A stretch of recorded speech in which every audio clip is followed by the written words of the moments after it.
Do we have a test?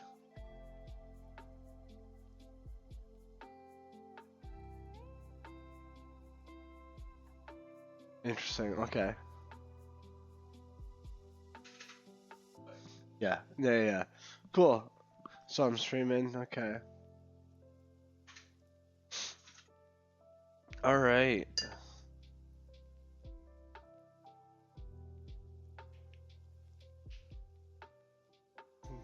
Kyle, can you hear me? Or well? All right. I might as well start then. So,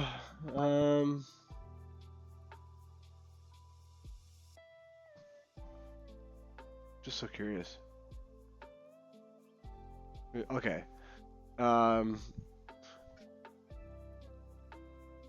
Did we announce an ace, by the way?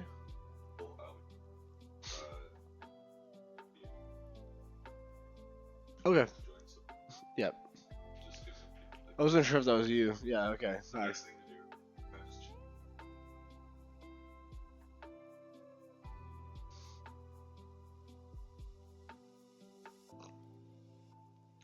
Facts. Just chill.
Oh, that's fine.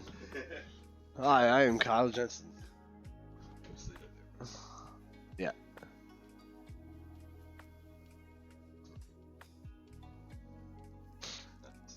Yeah. Right.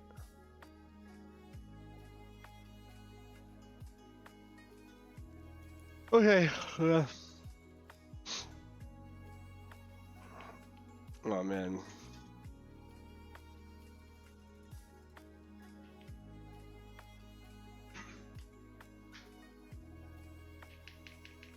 Okay.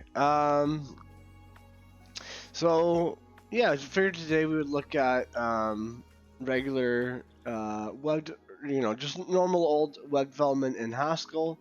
We do a lot of that for Ace. So this is the actual Ace repo. I'm actually not on my own computer, so let me just check I am in the right. Yeah, okay. This should be right. Let me actually just switch to master. And we're going to be looking at, unless the stream has a better idea, just the simple profile functionality. So it's actually not too complicated. And I especially trying to make it. Ooh. It's just going to be a big build. I especially try to simplify what we are doing with the with our web development. Let's see, 12:30.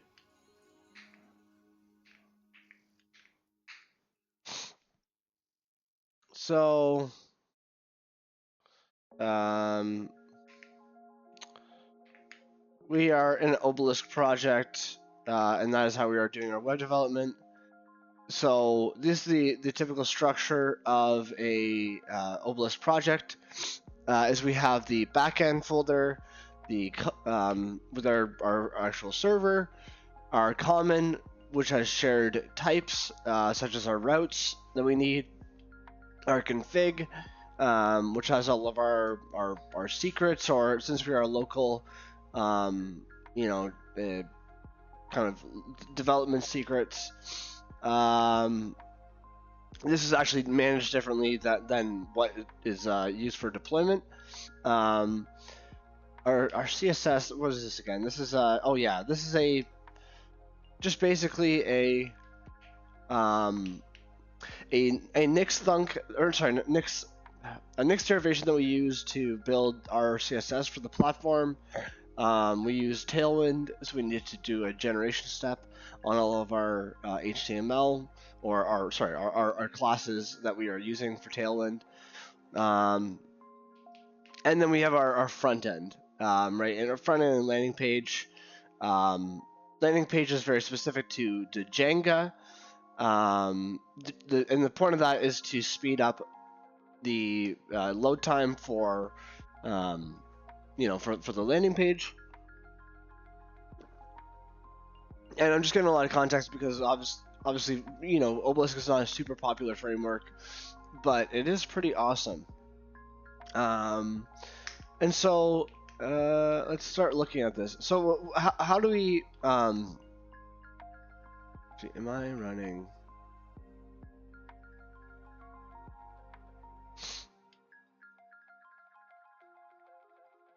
Okay, there we go.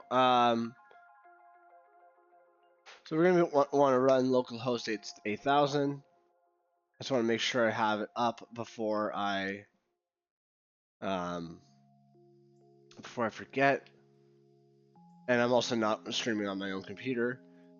So yeah, but basically this is our front end, right? So in any Obelisk project, we have a this variable of front end with the type of front end parameterized with our route system, and here you can see that basically. And I'll focus on the head for now because it's just a little bit simpler. Is that we can focus on, how Obelisk is basically a single page application that, we can use to build our different pages, all in one page. And so, for example, this is logic saying, based on what route we are, what should be the contents of our front end head, right? So if we are on the jobs route, we have a lot more custom CSS. I forget why that is. This is probably just being lazy. Nevertheless, I think it makes for a good example of Obelisk's routing system. And these are all constants that I've defined, right? So are specific to our repo. And I could look for the definition of them in the common folder in the common.route file. And so I won't dive too much more deeply into that, at least at the moment.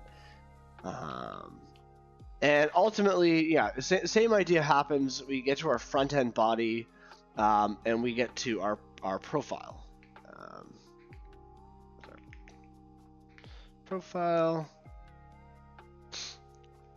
So yeah, this is our profile page. I'm just gonna do one for now,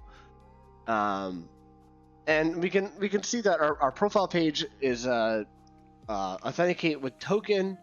So it's hidden behind an auth wall, and when we are authenticated we are going to use the config from our environment, which we've set up. Basically, our what's our backend server route, and then we're going to actually go and build the page, right? So at this point, everything here is basically just reflex, right? So, and it's cool because the reflex is built on.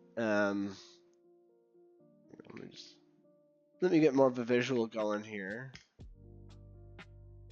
They have like a a website here that kind of talks about what's so awesome about it.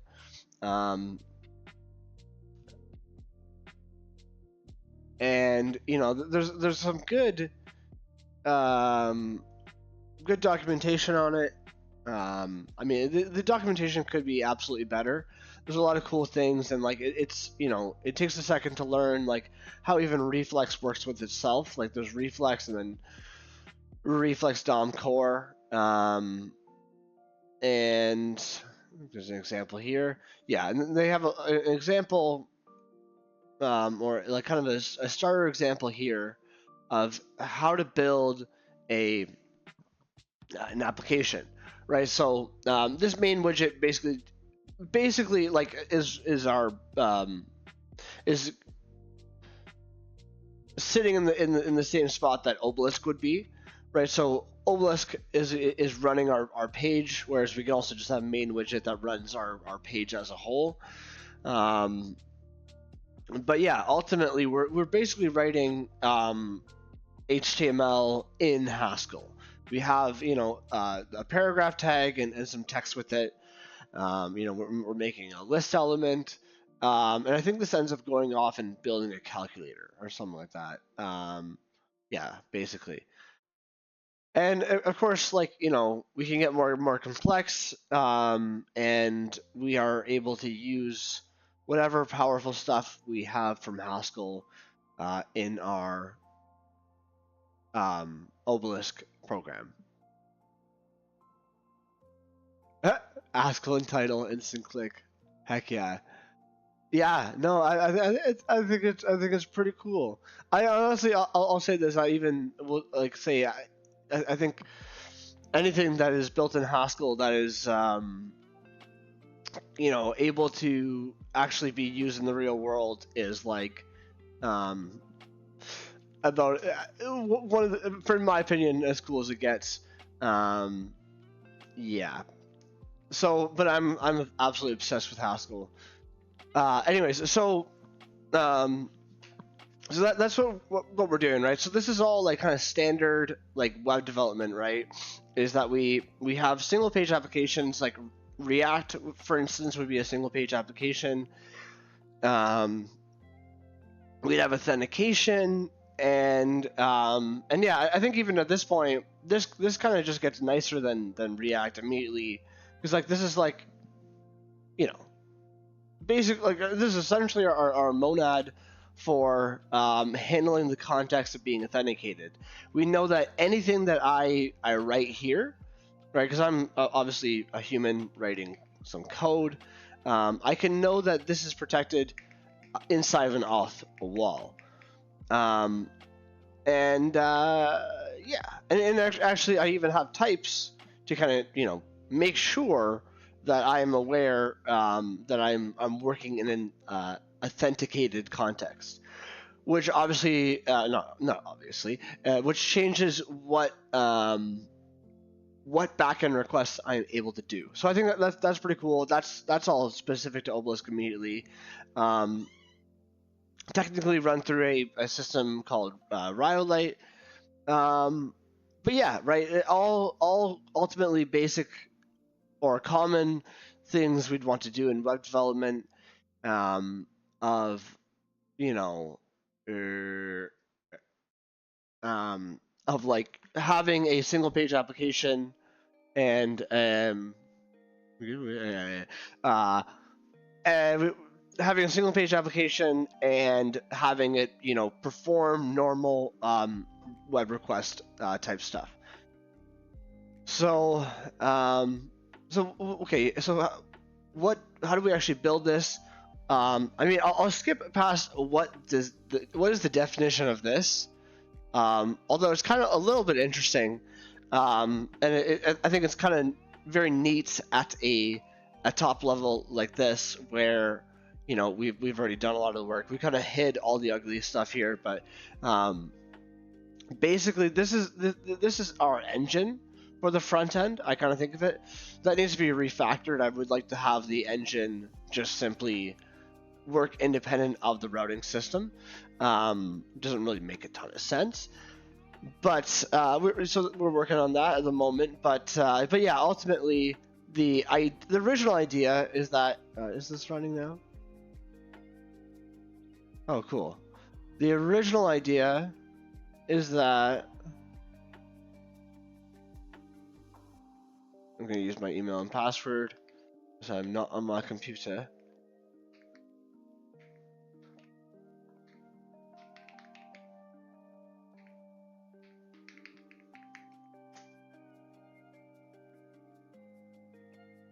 Oh, well, that's a mistake.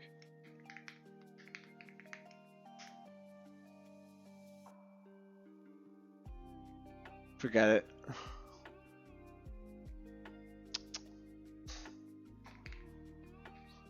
Can I turn off the stream for a second, or is that how do Oh, here, do this, yeah. That's not public information.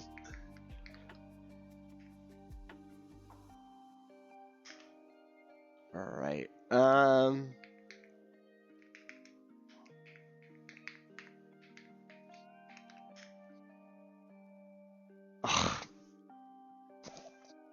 Dual center, dual factor.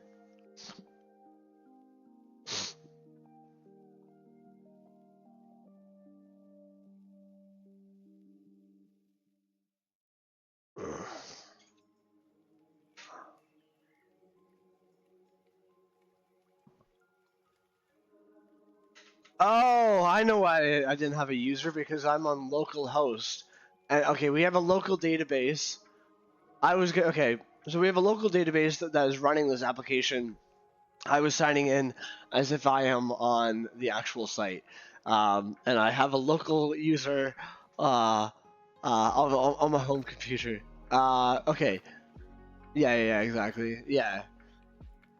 All right, so you know what? This is good because I mean, like, I used to have like a super long process to just make a new user. I used to have to set up a admin account, and then that admin account would have to add a user. That was all by design, but it was just annoying for setting up locally. But now that we have OAuth, I can just click. This is so nice. Oh my gosh, that's good. Okay, lazy lambda. What type of developer am I? I am an electrical engineer. Okay, so, yeah, sure. Cool. Loads me into the Haskell tutorial. Basically, at this point, an ad.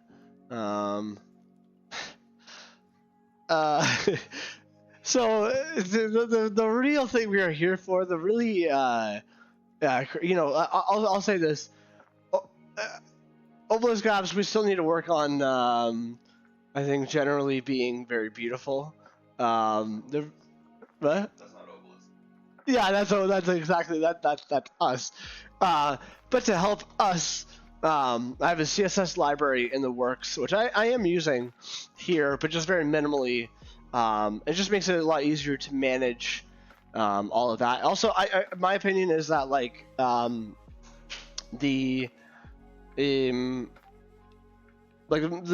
most work in web development is like the CSS, but again, we're not going to talk about that today. We're going to talk about more like the CRUD aspects of the profile, and the reason for that is that there's a lot of like just kind of different stuff that goes here.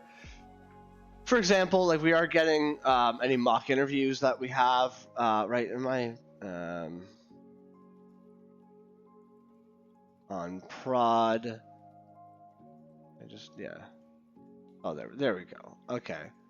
Oh, I'm okay. I'm already logged in.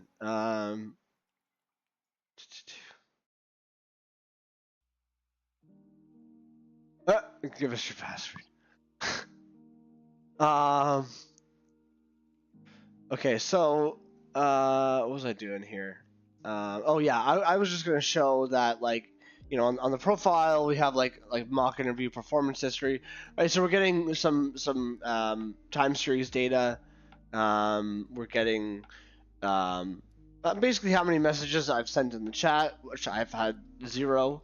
So naturally I'd be at 0. And I can also change the the information on my profile. And I guess maybe a good exercise today is I've always wanted, or not always wanted, I have wanted to add some information here that we can access and update, which this should be pretty simple. And I actually kind of set it up in a way. So what's cool about this is I've set up these um, these two elements to be very like copy paste.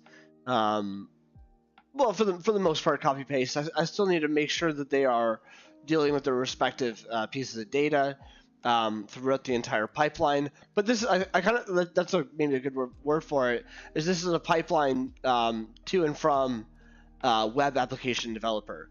So like I've changed, right, on the front end I've changed the value here, and if I refresh, it still says I'm a web application developer, right? If I refresh, it still says I'm an electrical engineer. And so how do we do that? That's where, ultimately where databases come in, because we need to have persistence, across across the user using the application. Well, welcome, A plus K 999, and also hello back to Stan old J, or old J, yeah. um, and so yeah, so what's happening here is that, like, we are sending anytime I've programmed in Reflex to that anytime the DOM receives a user event of, like, clicking on this element here, right? This has a real element that I can look at, right? I can go and select this option, and so you actually can't see it here, but I've programmed in using Reflex FRP for this to be an event whenever I click on this option value. And so I have a lot of, like, kind of fine-grained control. I'm a junior designer now, right? I've updated both of them. It's automatically updated. And so let's see. Is this? I'm not. I guess with local development. Oh, what's this? Oh yeah, that's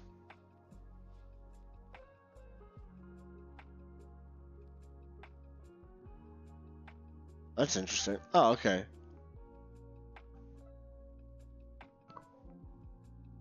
One second. Oh, okay. I thought we were gonna call, and it was just gonna annoy me in the background. Okay, so anyways, just focusing on what it is we were doing. Oh, I shouldn't have done that. That didn't break anything. Okay. With the stream. So yeah, so where's the inspect all of a sudden? The inspect just vanished. Okay, basically, I guess you'll just have to trust me. But yeah, so I programmed in the responsiveness to that element, and it was pretty easy to think about. I didn't have, like, I think the nicest thing about Reflex is that I didn't have to think about anything to do with, like, where does my logic happen in the page. It's just kind of, entirely separate from that. So, anyways, let's dive in to the actual code. And so I have that under front end profile.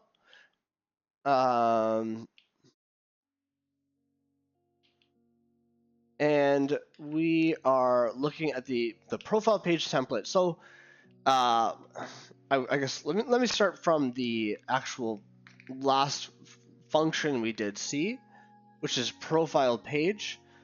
So profile page is like where we actually use reflex, right? So at this point, nothing is well, I shouldn't say that. Right, this context that we are in is like all kind of like managed by the reflex engine. And we have this like other thing called like a t, or the t variable, and what that kind of represents in reflex is the concept of the timeline. So I mean, and which is ultimately a low level thing that we don't really need to ever think about. But ultimately, it might be helpful to understand what it is. Even still, is that it's basically like, as I understand, a tag over time of different events that have happened through the system. And so one way I've heard reflex explained is that it is a well, not in these words. There was better words, but it's just ultimately like a an infinite list of events, or like a we just have an infinite sequence of events that we can ultimately treat user input as a stream, right? We can see it as a stream of events that the user is doing at any given point in time. If I'm a user, right, I can do anything. There's no guarantee, of course, that I'm going to navigate to my page, or my profile page, and the first thing I'm going to do is update my my username, right? I might update my username first. I might update my job title, or I might update whether or not I'm a senior or junior.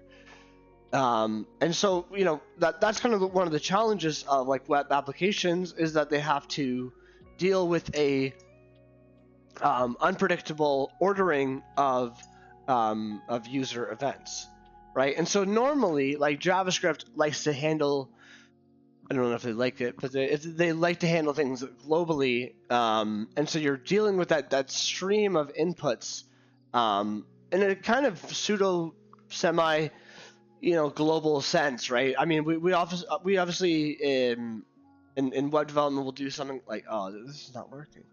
Why isn't this working? I don't have any other windows open. Huh. That is weird. Okay, I've never seen that before. Anyways, maybe if oh wait, I can do this. No, wait, really? Oh yeah, that's right. Okay. Yeah. Okay. I was forgetting how this actually goes from. Oh, there we go. I don't know why that just started working now. Oh, okay. It's opening in this one. Huh. Anyways, so I was looking at. I guess I was updating my actual profile. And yeah, so basically, right, usually in JavaScript we'd have some sort of event handler, right, where we'd say, this DOM element has a, we're going to add an event listener, DOM listener dot on content loaded, or something like that, equals some basically higher order function. And I'm forgetting how to even write higher order functions in JavaScript, but I think it's basically just event equals basically a lambda, but not Um, oh, first off, chat. We are doing a like I say, we're looking at web development in Haskell. So just looking at how do we build our user's profile page. So just very simple, like in a CRUD app in Haskell. Yeah. So and then kind of going through all of the necessary things about what is Haskell web development sort of look like. Yeah, but anyways, right? So we'd have something like this where we would do some sort of like console.log or some sort of JavaScript logic in response to an event. It's all very like tied to each other, right? We have where on the actual page this has happened, and then we have the event listener. I don't know why that changed. We have the event listener, and then we have the logic or the JavaScript event or thing to perform. Yeah.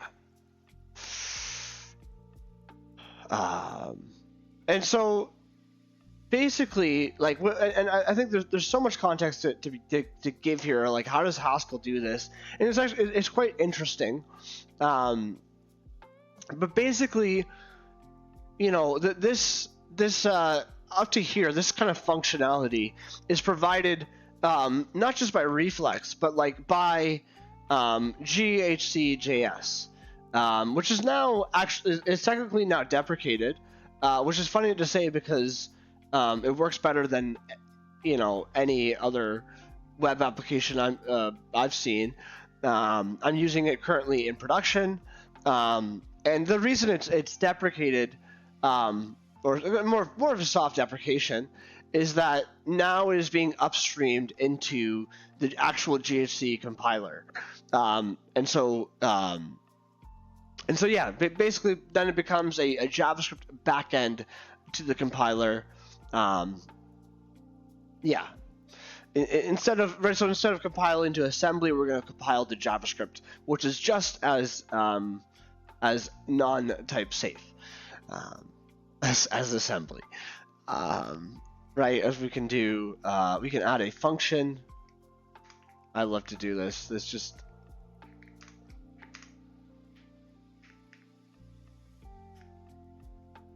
oh, interesting. I thought this would be something else. Huh.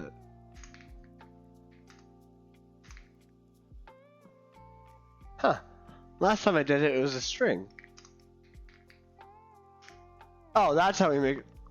I don't know. I thought, whatever. It doesn't matter. Maybe I'm even doing the JavaScript function. Yeah. Exactly. Yeah. So like, and two, I think we have a tendency to cool. You know what? And a lot of people start with web development too. I would love to even make like Jenga a very, a very beginner friendly way to get into web development. Is it?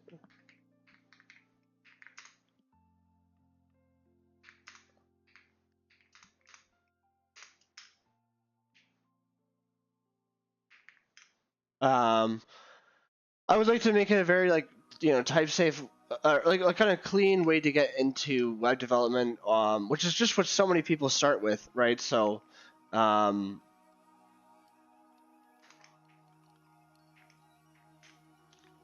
yeah. So like so many people start with web development, and no one really thinks to start with web development in Haskell, which is a shame because I feel like I wasted a couple years of my life trying to master Python, and then as soon as I started trying to use it for my actual startup, I went, I should learn Haskell, because it just was actually better and more reliable, and I didn't need to spend a lot of time fixing kind of crazy bugs. And I even will go as far as to say it's a real shame that Reflex itself is not like incredibly popular, because you know, I think I even value the types even more. Right, exactly.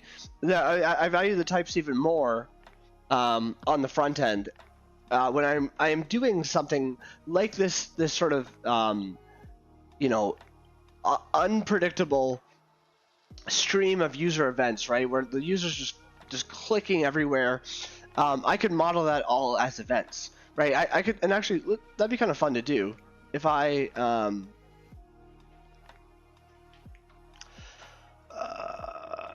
let's do this. Let's just do a bunch of buttons. Buttons are easy to think about, so click 1 is a button. Hello. Click 2 is a button.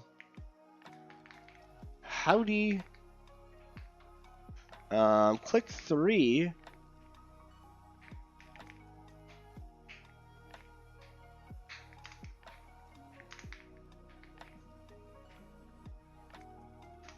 Button is just an element from Reflex DOM core, which reminds me, I'm going to get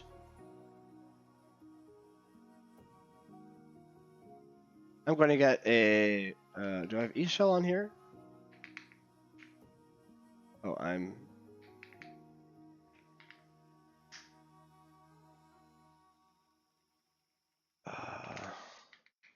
I'm going to get the Hoogle server running, and that will also take a second. Oh, I don't want to do that. I can run it in front end, but I just don't really like to. But yeah, so if I can run a Hoogle server for this project, which will tell me, you know, give me basically a local Hoogle to check out all that I have in the project. I use this a lot because I have a lot of local projects.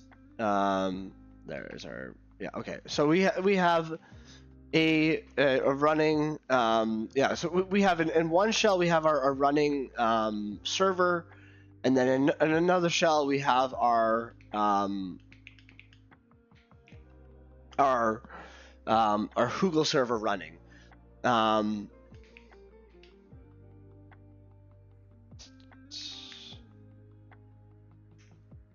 And okay, anyway, so to complete this little example, we can now say, right, we could do two things here. Let's count. Let's make a count of how many times each one was clicked. Yeah, count. And then we're also going to join them together.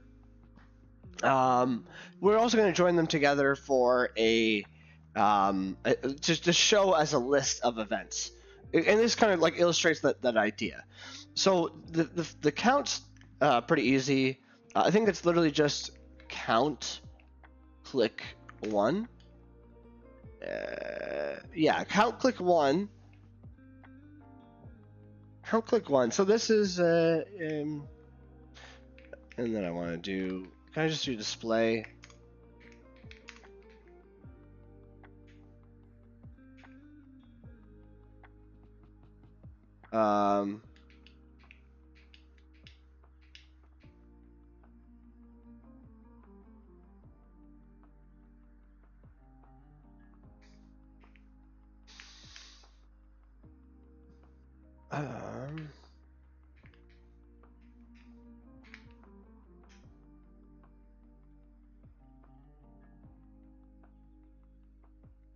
Did I stop this?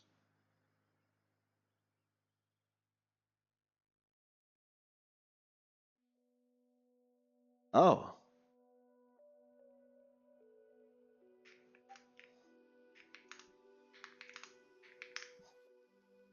Okay. I guess I stopped that. So, anyways, so I'll just keep showing for now. I was going to show sequentially as we went. But you know, so that will give us the display for just number 1. What if we also want to look at the display, or just display the count for all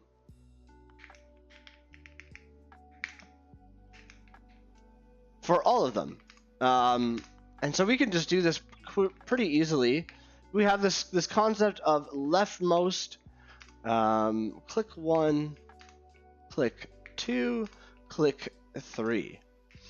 And so that should show us what is the total count for all the times that all 3 elements were clicked. And then we're gonna do another one here. What am I trying to do here? I am trying to do I have Hugel loaded?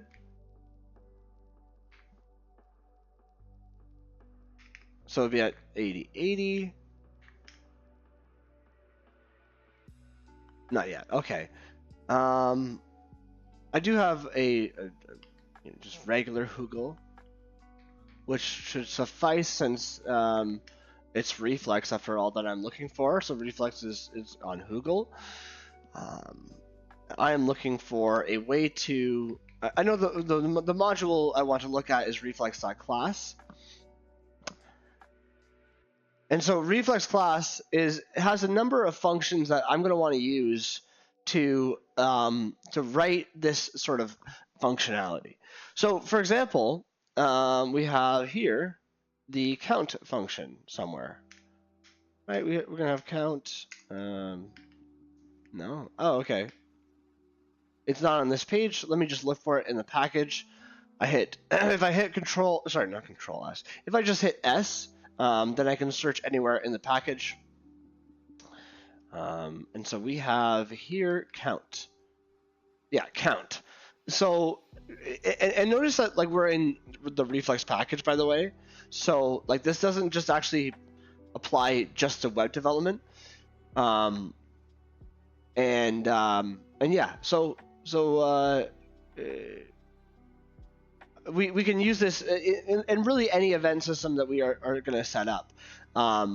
So I've always wanted to kind of build a game engine, or maybe even just a very simple game that uses this event system, just because I can. And there actually does exist Reflex SDL. Is Hugel like Google? Yes, exactly. So Hugel, like Google, is freaking awesome. And so like it even gives you some example searches you can do, right? So like I think this is something that is so unique to Haskell, and does not really exist it literally does not exist anywhere else. Correct me if I'm wrong. That I can just say I want the type, right? Some languages don't even have really any type, at least one that's very useful for us to work with. Any doesn't really tell us anything about what is the case. But anyways, this is a type system. Sorry, a type that I can look up and see what functions fit the signature, right? So, and this makes a lot of sense when you see the names, right? Sort is a function which takes a list of A, where those A's, right? That type, whatever it is our A. That has an instance of ord, and so that can be like we can call sort on any list where the contained element has an instance of ordering, right?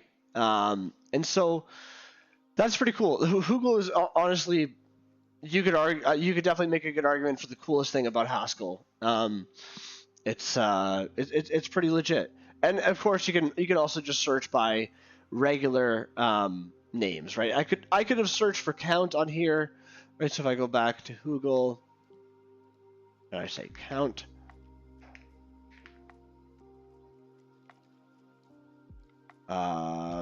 count from reflex.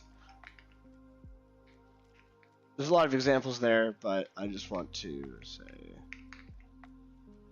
I'm gonna do count. I guess I can also just look for the particular package, but I don't really use this all that often.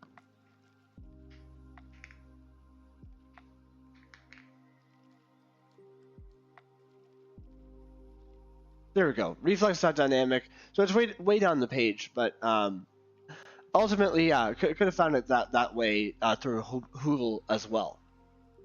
And I use you could also too, right? I'm in reflex.dynamic. I could also look this up, right? I could say, link me to reflex.dynamic, the module, and it will get me right to here. But yeah, so that's what Google is, and what count is a function which subscribes to an event, right? So it subscribes to an event, and then it's going to monadically, if you create a dynamic TB, right? So what does this mean in plain English, or said even simpler? This is a function which is going to take an event to subscribe to, and then it is going to do some side effecting action, right? It's going to perform some side effecting action, which is ultimately just going to be updating the event system to my understanding, and it is going to give us back a dynamic value, right? And so what is a dynamic? I think we kind of like understand like what a user event is, right? Like that's just me clicking on stuff. Like even me highlighting this event T here.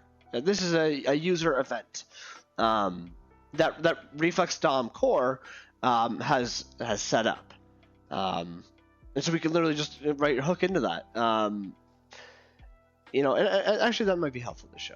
Let's see this. Google, an event.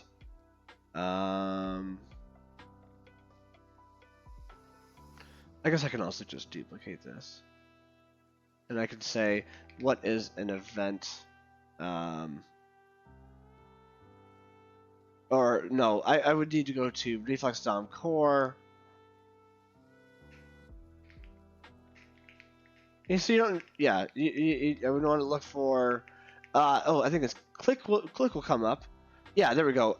Click is an event name for a click tag. Same thing. But basically, I mean, you don't have to worry about like what the data structure will be doing here. But basically, these are a bunch of event names that we can use, right? And Button has built into it. And we can look into that. But Button has and is using this event name of click. So we can subscribe to that event. But that's what count is doing. It is subscribing to that event and then providing us a dynamic value. And so a dynamic value, there's kind of like three cases, right? We kind of have our dynamic value. We have a thing called a behavior, and then we have like a regular Haskell constant, let's say. Right, so I could literally in my source code say, let x equal 1. And what is the, like, how do these three values compare? I guess this is kind of the class to answer the question. But yeah, so like and we do this every Saturday. So we're very passionate about Haskell. We think that Haskell is a much better experience for developers, and we are obsessed with Haskell. I used to think that like all languages were the same, and then I met Haskell. So I used JavaScript and Python before that. Even the first version of our platform, right, our alpha version, if you will, was built with Python Flask. And we finally took it down, but it really sucked. It was just a pain. Ugly. Yeah, exactly. So I don't understand for the life of me. Like, look at like all that we're doing here.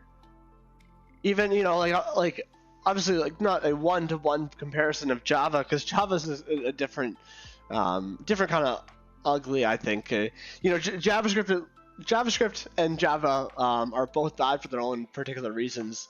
You know, Java is just super verbose, right? You have super verbosity where it's like this. Every single line probably looks like longer than this. Um, and then you have JavaScript where it may not be as so long, but it's just not very effective. Like, you know, I have this very succinct thing that is incredibly type safe, even at like a programming a UI level, which is like programming a UI. There's a lot of things that are going on, and yet I have like what 7 plus 3, 10, 15, 18, 19 characters to say how to make a DOM element. Like, and this is literally working. Is it still not loaded? Okay. Oh yeah, because okay, I have a compilation error, and I have not specified. Oh, I'm gonna turn this off because this is gonna get annoying. I have warn all on, so warn all is just, it's really good for if you really want to be strict about how good your code is. I'm actually, I'll do. Nah, whatever. I'm just gonna deal with it. Because it's not that big a deal. So the type of click. Oh yeah, because these are not used. Oh, now they are used. Did I not save? Yeah, I didn't save. Okay, so I have that hot reloading there. And this is now just complaining because it doesn't know what the type of count is. And so I can, you know what, I'm going to be a little lazy with this. This is a new syntax in Haskell, but basically I can pass the type information. I think this should work. Yeah. Oh, okay. This is complaining because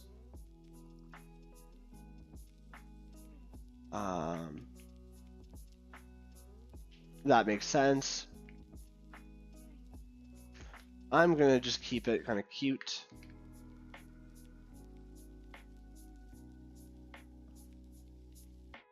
Oh, I think it was.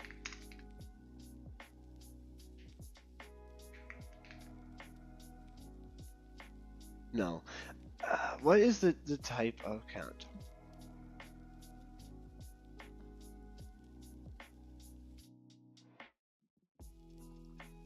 Might just be looking for the T. I don't know. Okay, I'm gonna do this the simple way,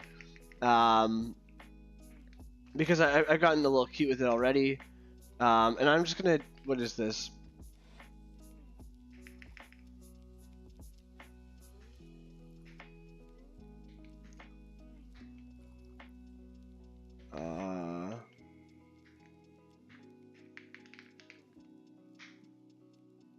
This is a event T, a dynamic T, integer. Okay, whatever. Yeah, let's just do that. I'm really just trying to show this as an example here, quick. So this is like ugly, but that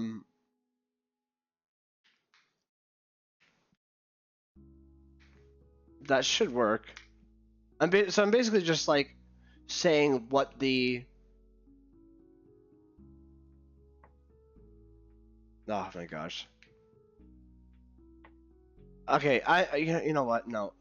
Oop. I'm just gonna turn this off for now. So I'm gonna say, what is it? How can I do this? I need another shell. Can I do? This is not my computer. Where the heck even is my? No, okay.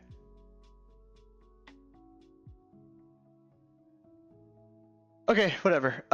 So no, I'm gonna need that. Okay, if I do, why don't I just do a search for F no warn? Yes. Sure. What? No. Okay. Um.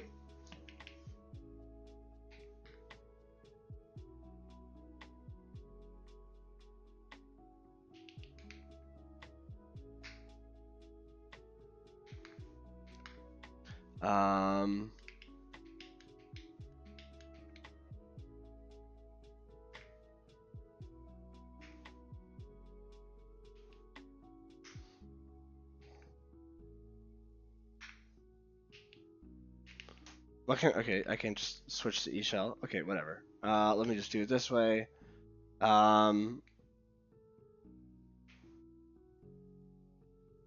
Yeah, it's not that big a deal if I don't have Google running, and I just do this anyways. This is how I. Why is it read only? Excuse me? That's not correct.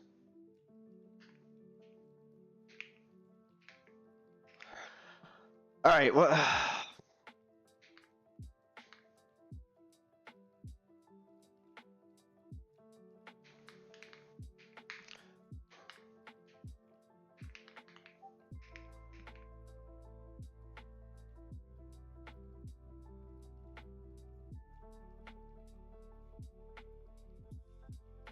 Okay.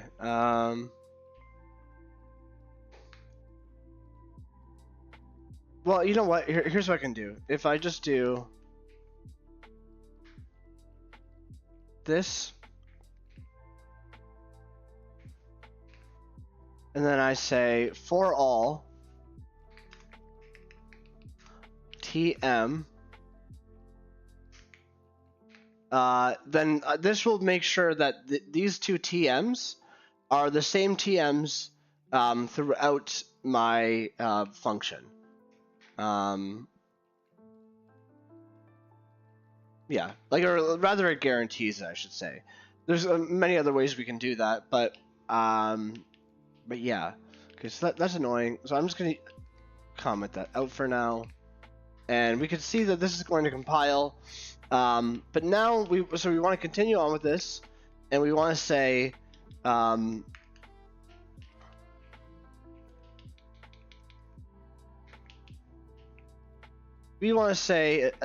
also what is the type? Or sorry, but what is the count of all of the events that we are listening to, right? So now I'm just gonna move this onto the next line here.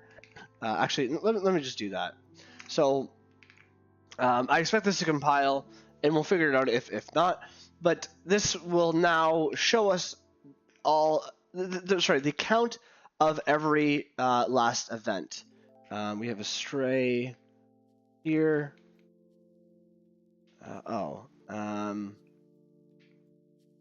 Actually, I'm probably gonna need that,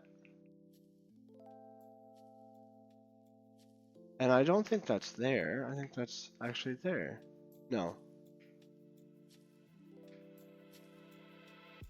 Okay, yeah. So again, I'm just getting a little fancy with it and trying to do it all as a one-liner. Select count exactly.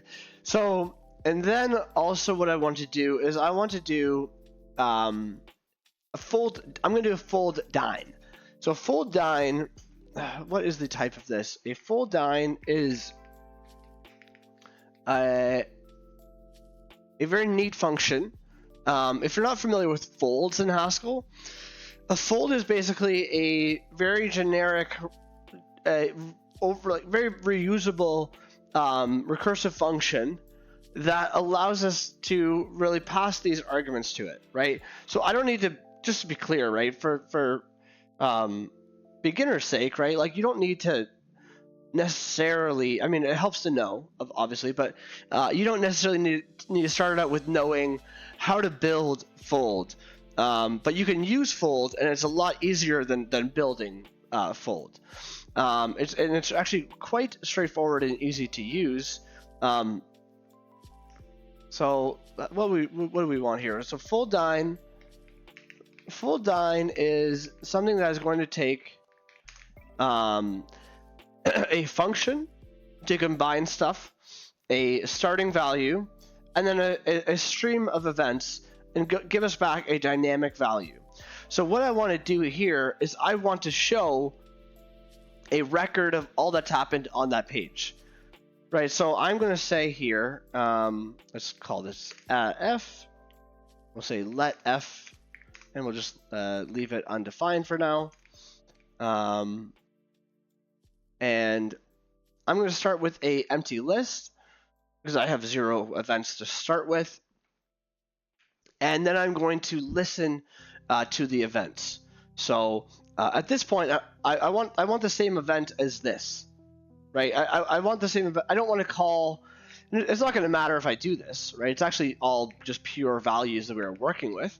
I could write out that leftmost again, but I'm lazy, so I don't want to do that. I'm going to say instead, clicks. Let clicks equal our leftmost here.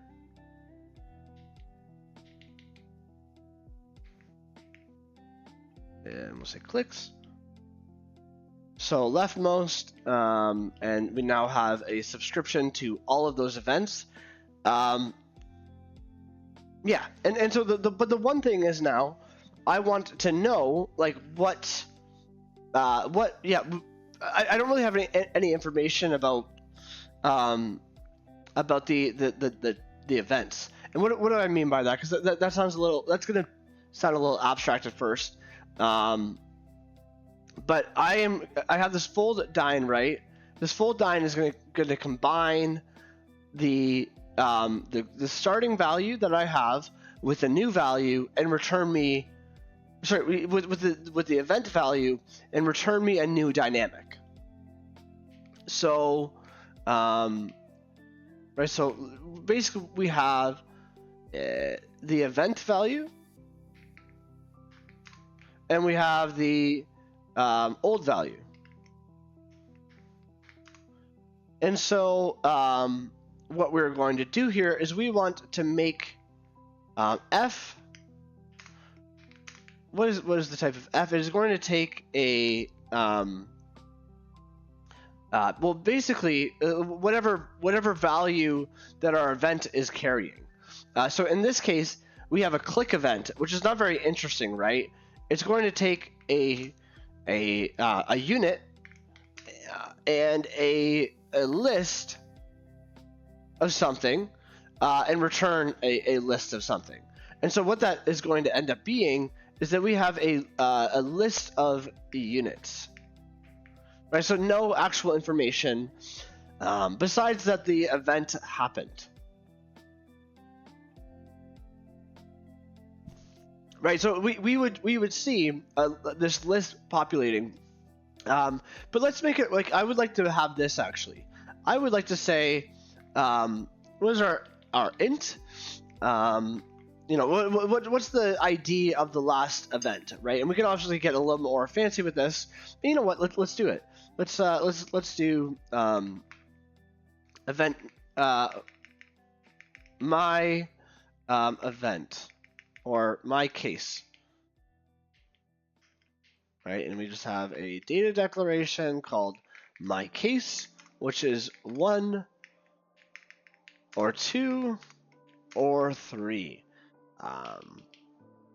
And so we are just going to continuously show that. And this is also very simple. Is all we are doing is we are taking the event value and we are just going to prepend it to the list, right? And so we can know in Haskell through our type signatures that this is going to return us a new list, right? So it, again, very succinct. just what are my two values, and how do I make my new value? And so we can, and then we use that. We're going to use this f that we just created in full dyn. And now we just need to listen to the event, right? So we want to listen to clicks. And so how do we actually do this, right? This is going to cause a type error.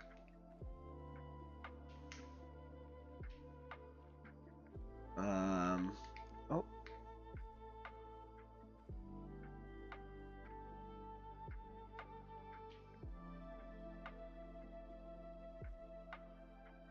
I guess this one maybe?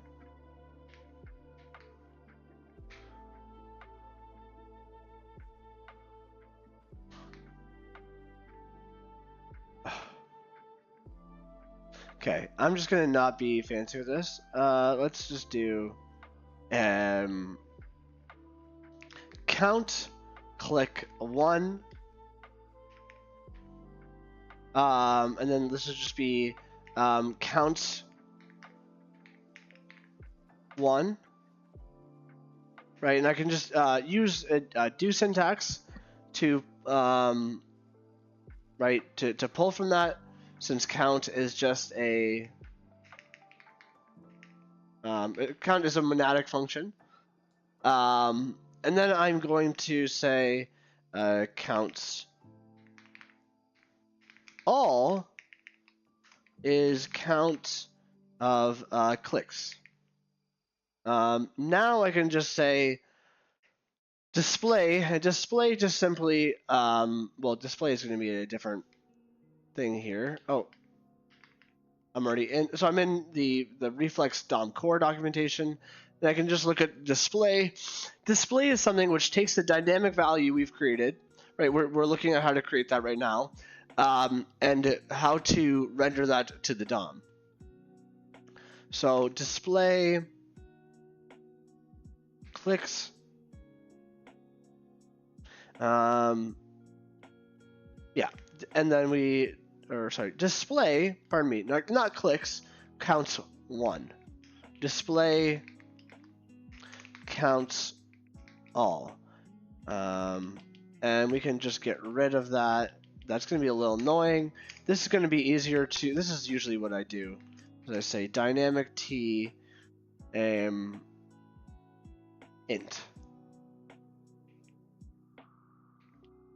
Right, because we just need to specify what the type is to not get a warning.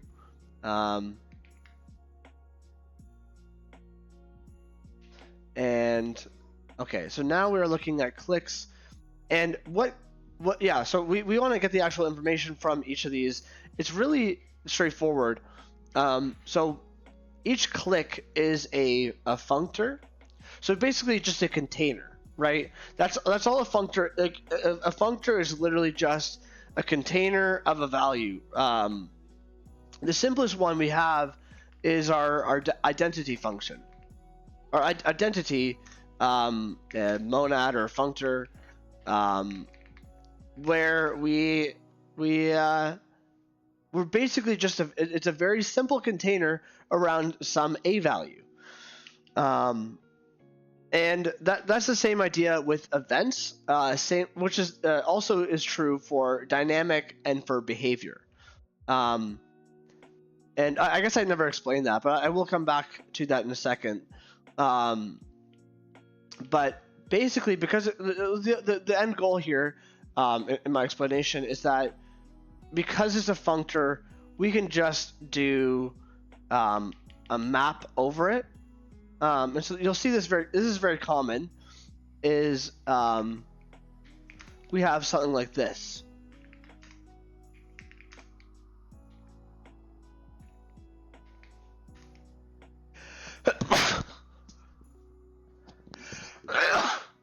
Pardon me, I have allergies. Oh gosh, I hope that was not loud. I'm sorry. Usually, I don't know. Yeah, I hope that it wasn't loud. Rem Suda, tell me if that was loud. But Yeah, and so okay, so this works. So basically now we have labeled each of these events, and so this is going to now create us a dynamic updating list that we are able to look at. So we're going to call this stream ev, right?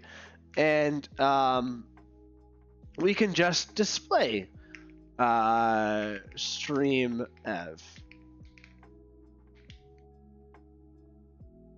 No instance for show my case. So the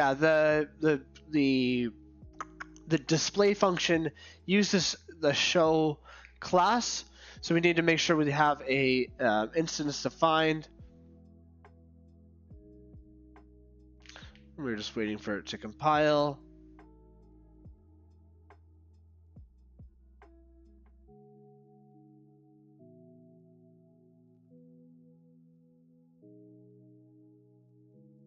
Yeah, so we have our little ugly thing here. We're not really doing anything fancy with the styling. So that's fair. Let's just do this here.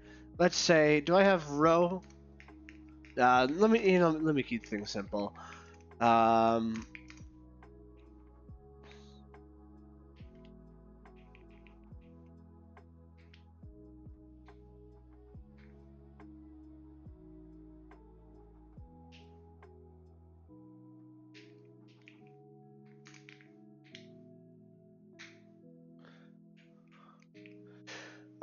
And so yeah, so now right, so we're gonna see basically a DOM that is going to keep track in real time of events that I am doing as a user.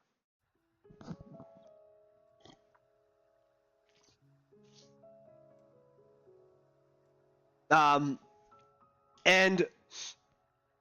we have these like kind of different notions of like what a value is in Reflex. So right, I kind of Reflex defines dynamic and behavior, and a behavior is basically a value that is not changing. So it's very similar, right? Whereas a dynamic is a value that is changing over time with respect to user events. And so like it's kind of interesting to think about like what's the difference between like a behavior and me literally just setting a value of x equals 1. And the answer is that like at compile time x is going to be equal to 1, but the behavior has not been set yet because the user hasn't even interacted with our system yet. But basically we have this concept of sampling a dynamic or sampling a behavior from a dynamic. And so we once we have sampled that behavior from the dynamic, it is now a constant, right? So it is now as variable, right, as setting something at compile time, and that happens all at runtime. Okay, so that's a little less ugly now. I still have my very ugly buttons, but we can see I'm just clicking on a random sequence of these buttons.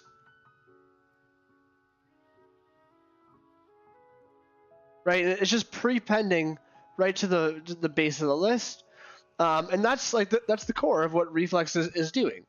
So, so yeah, it's all quite simple. The ability to do this was all very quite simple, and and we could also do other stuff in Reflex, right? We could also, like, for example, there's this concept of dyn, where we can say we can use this. Do I have an example of dyn anywhere?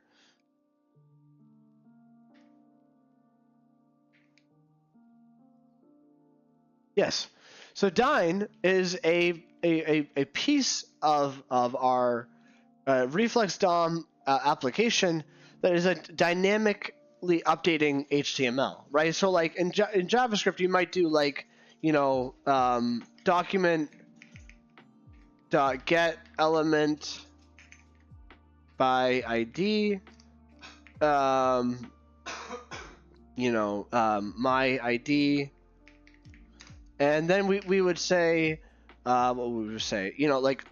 I mean, you could set the inner HTML, for example, right? We would do some sort of mutation to the DOM, and so this even is managed through events, right? Because as the user goes through, we need to have a way for the DOM to change in response to user events, right? So like, for example, if I click here, I click on mobile application developer, I have to display something new, right?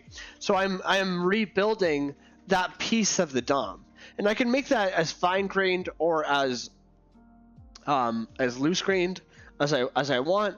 That same logic applies to the entire page, with to deal with our routing that we talked about at the beginning, but also to do with the same event system and logic applies to swapping out what text is here, right? And so I forget exactly how I did it, but I could, all I really need to do is swap out the electrical engineer text for web application developer, and I have a working application. So yeah. So where am I? So I think that's maybe a good way to explain like what is going on with our what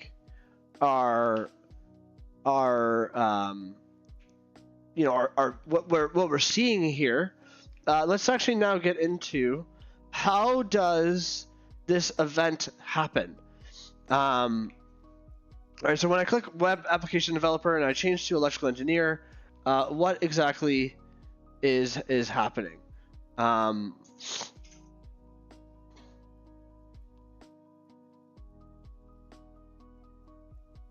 Oh, interesting. So I think that I just needed to reload the page there. If you saw that error. But yeah, so we are starting with the reflex DOM event that is happening, and so I click on electrical engineer here. Let me see what I can find. Was it job stream? Yeah. You know what? Let me. I know roughly where I'm going. So the way that I've set it up is I have all of my actual content as one function, and then I also have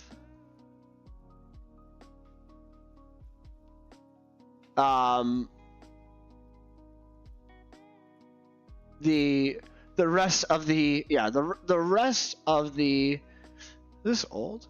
No, I guess this is not. Okay, but yeah, the rest of the like sort of logic of the application. So like there's a bunch of like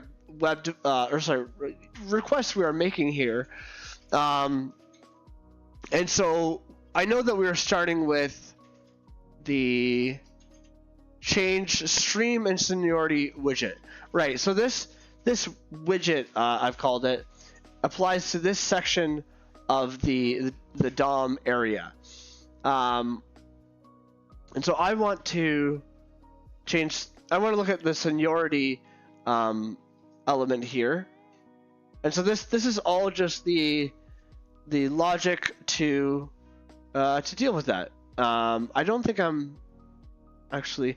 Oh yeah, no, I am building the DOM here a little bit. So basically, I have my top level div for where the seniority element is, and then I have the ability to change this element whenever seniority changes, right? So widget hold, this is probably now important to look at. Widget hold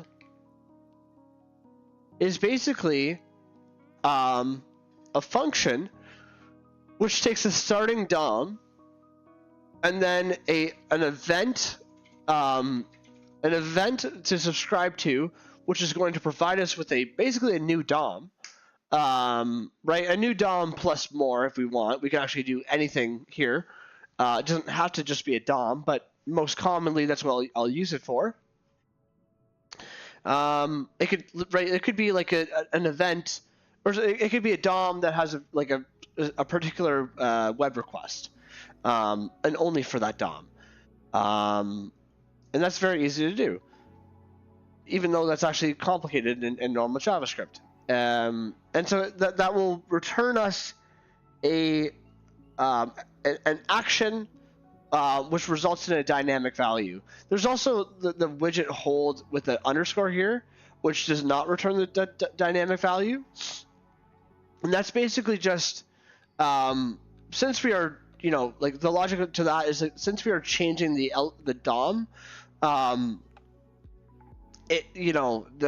value that the DOM might produce, right? We're able to return that value into the generic context, right? Like for a JavaScript function, we wouldn't be able to do that, right? We'd have to say, we'd have to just like have some imperative logic to go and update the global state in some way, whether that be a value we have or the document.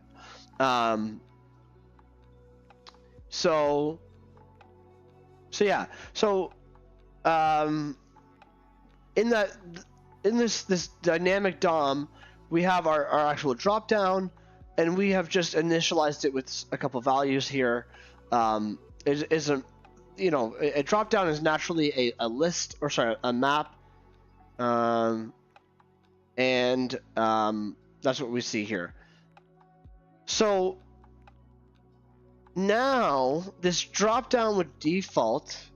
Do I have localhost set up? Or sorry, localhost?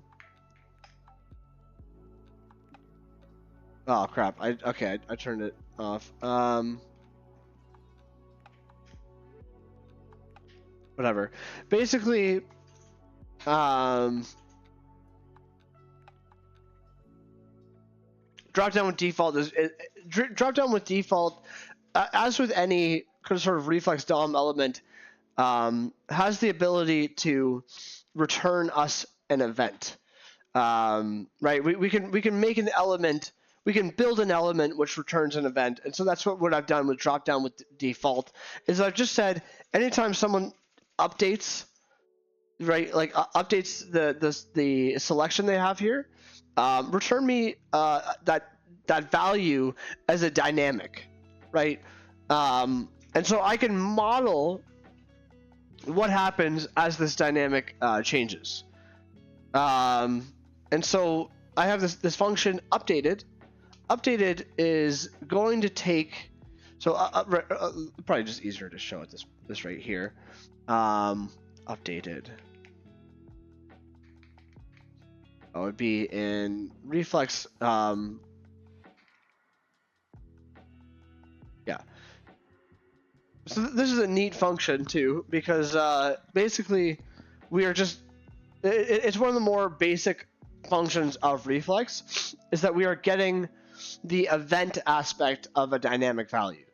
And so dynamics are really powerful because they track the new value over time. They can be sampled. Right, we can get behaviors from them, and we can also use them like an event. So, right, I can literally just say, give me an event that for every single time that this value updates. And so every time that someone selects a new value from the dropdown, we have an event called new seniority. And so what is this, right? This is literally a event t seniority. And seniority has all of the cases of what you see here, right? Between senior and junior. It's a very simple, near Boolean simple value. And so now, this is where like we actually get into like the back end of things, is we have our web request, or our XHR request more specifically. And so what that is doing is using a get it from our common directory. Pardon me. Oh my god. Does that can you tell if that came through the stream or? All right.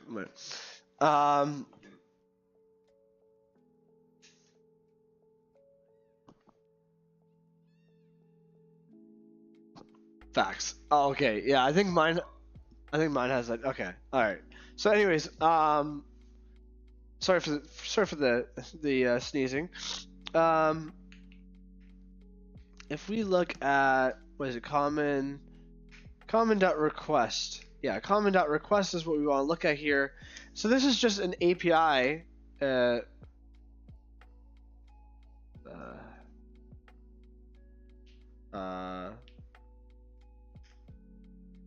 What?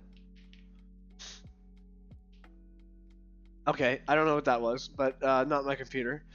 Well, that okay. I was looking for this before to turn off the no warrant orphans, or like to turn off errors, because you can do this per file where you set like to turn off errors, or sorry, turn off warnings, I should say.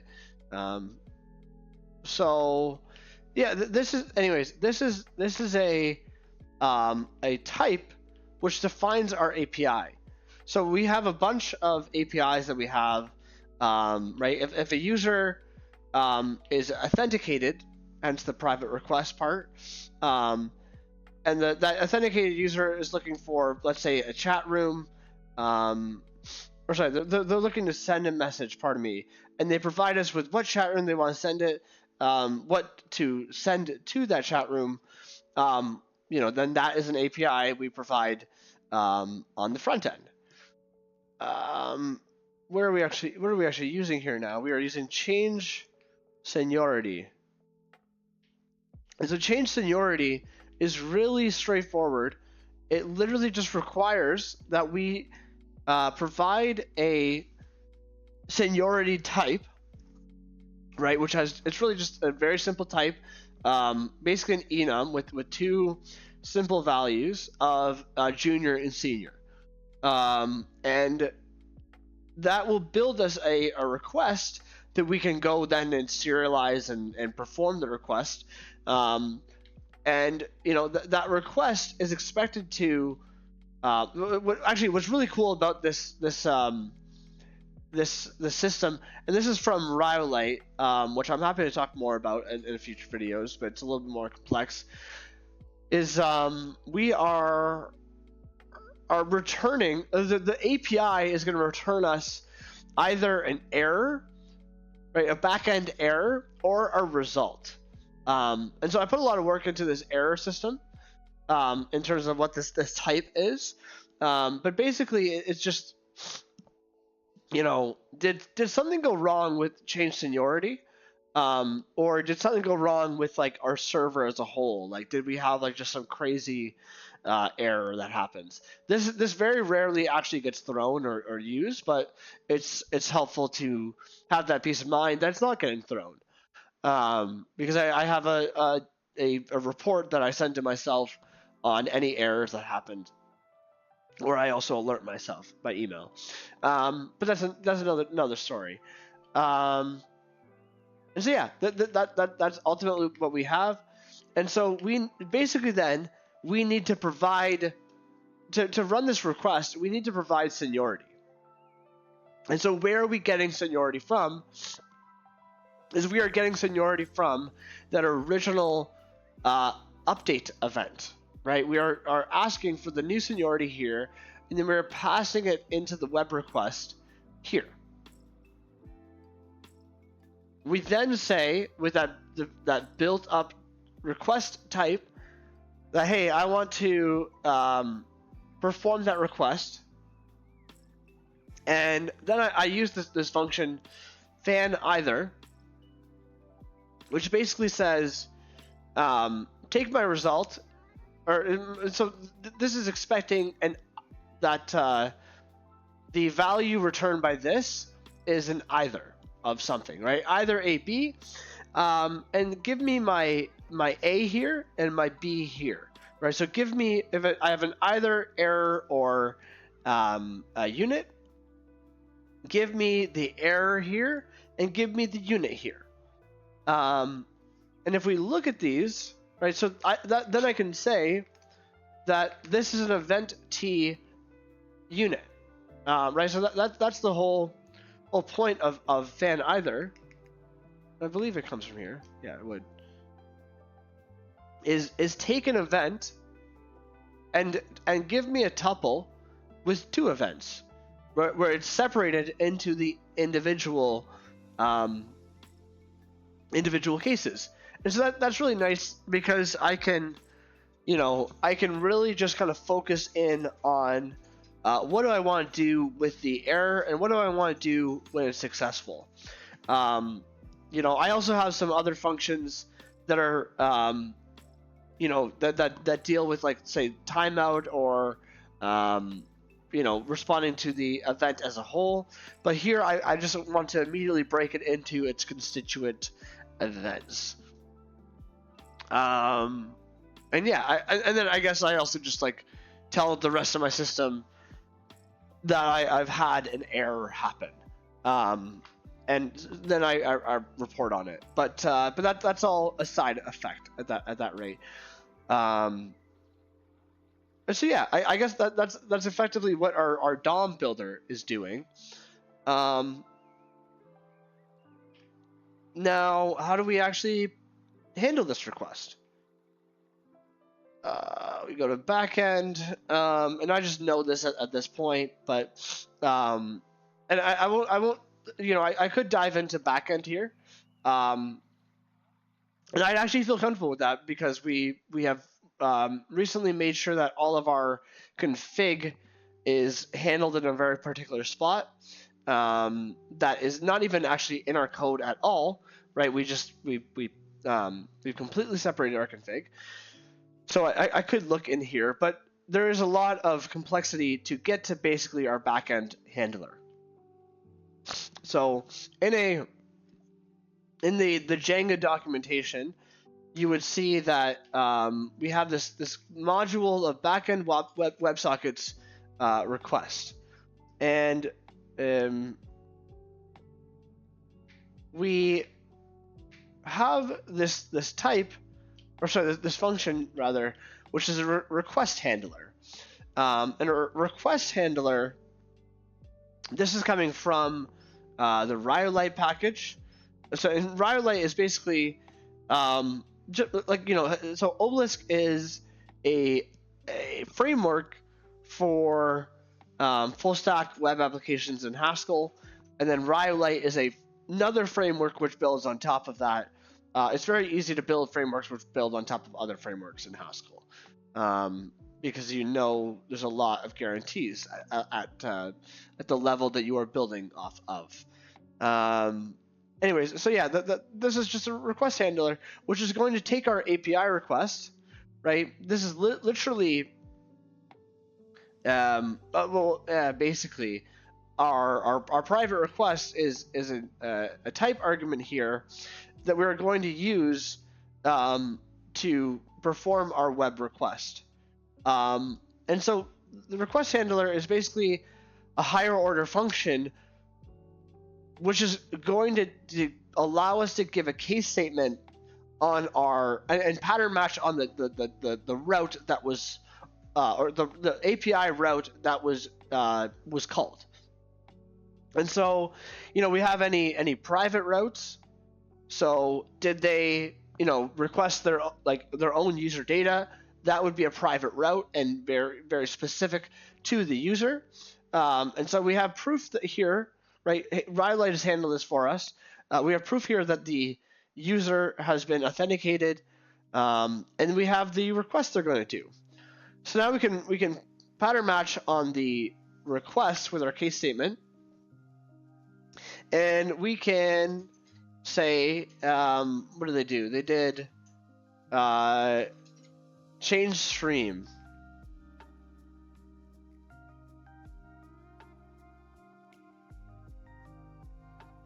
There we go. So change stream is just very simple. We're going to run in a configured environment, in an authenticated, and in that configured environment, we're going to run an authenticated environment where we are going to call the function change stream handler. And so that is in user data change stream. So it's actually incredibly simple, right? We just have this very simple CRUD app here, right? That's basically, I mean, this is literally everything that we need to do to have a CRUD application in Haskell. Is we have our front end with our our DOM events and all that changing and updating, and in certain cases causing a web request to fire, and that web request that will fire and call this handler. We pattern match on that what we are calling on the back end, and we then say, right, you're calling the change stream handler, and this is your new stream that you want to put into the database. And so then, right, change stream, where does that come from? I know that comes from DB user info. Let's say change stream. There we go. And so now, right, and this is literally everything. Like, this is so cool because this is literally everything that we need for a CRUD app displayed here. We don't have mountains of 2 different languages to work with. We just have a very like one picture of like what is going on, right. So now let's continue on with like what the heck this is actually doing. We're gonna run a DB environment where we are going to change our stream, right? And so change stream takes an account ID and a new stream. So that new stream is going to mean an update in the database, right? The U of the CRUD, and we're going to run update. And I will admit the beam types do get a little unwieldy, but basically update is a function which takes a table, an update statement in beam, and a where clause, right? So we have our table is the DB user info.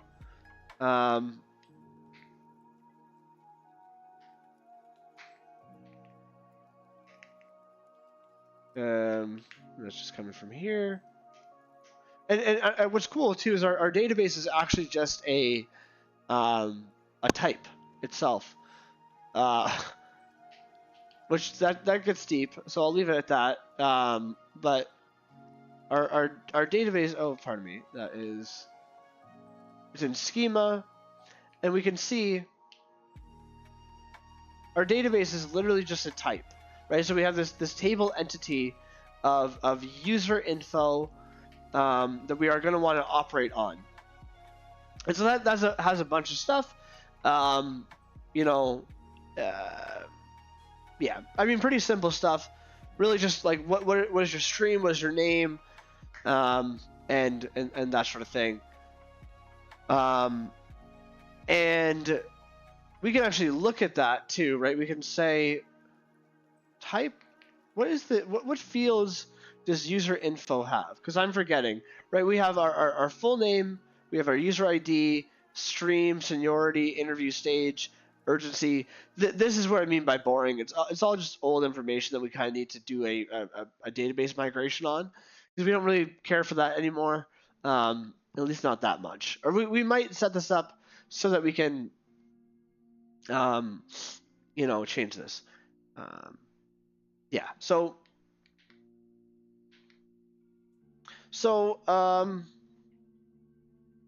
DB user info is the database table we selected, meaning we're going to have access to these fields. And so we can see that we are changing, right? We have we provide a higher order function with one of these in access, and we're going to update the user info stream of that record with the new value of new stream. And then we're going to do that for anything, for any user info where it matches the account ID. And so that's very simple. Well, not super simple, but relatively simple when we're at the level of like building an entire application.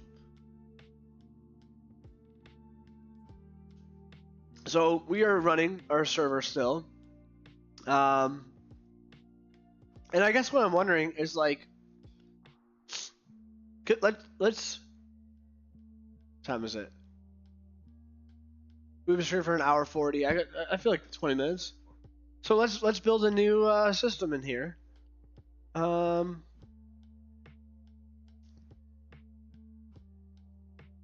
Yeah. Let's build a new system. So urgency is kind of made up. I mean, I'll be nice to like. So I was gonna pick something from user info and make it easy for us to update. And we already have a couple things like that. We also are changing our username, so maybe I'll model this in a very similar manner. So where are we changing our username? We can basically just copy that code, change the name widget. I'm gonna call this change urgency widget. Right, we're gonna speed run implementing a new feature in 20 minutes. Change urgency widget. We are change urgency. Again, I don't know what user would request this, but we are going to say change urgency.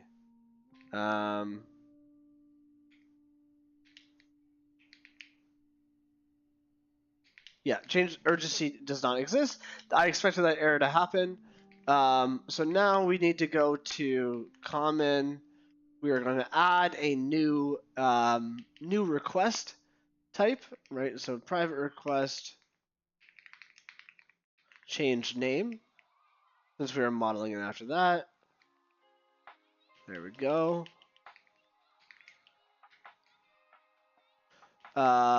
Change urgency.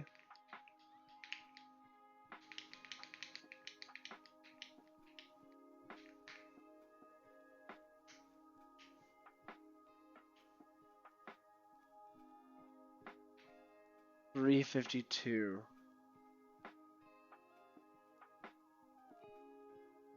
What is that? Gonna have to do is context.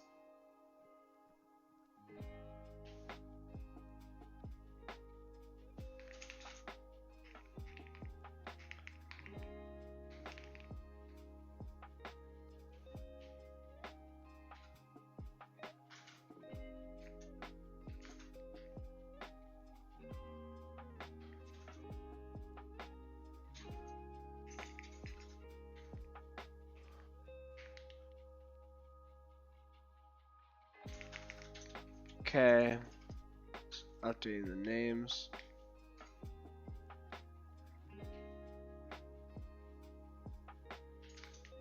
What is 354? Oh, this is probably from my. Yeah, okay. I knew that was gonna happen. I just forgot about that. And so now I think we should be good to.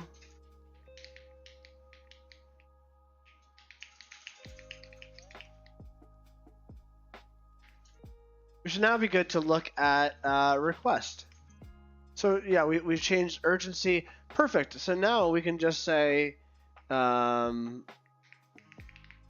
Raise request or raise do. We now need to. This is giving us an error saying, "Hey, you've implemented a new route, but you haven't. You've added a new route, but you haven't actually implemented how we handle that." Let me go into backend WebSockets request, and I'm gonna say change urgency. And we're not going to fiddle around with our modules just because. I mean, just don't. Is that interesting to do on stream? I don't know. So and there's I mean there's some rules to how you do a module system in Haskell. It has to follow the file path, but it's pretty straightforward. I mean, and I can show that here. I am looking for. I'm going to just implement it in the same folder, so same file as change name. So at the top of my file, I've done something where I've aliased that module as change name. I just happen to know that if I was, well, I guess I could just, come on, let's just search this quick.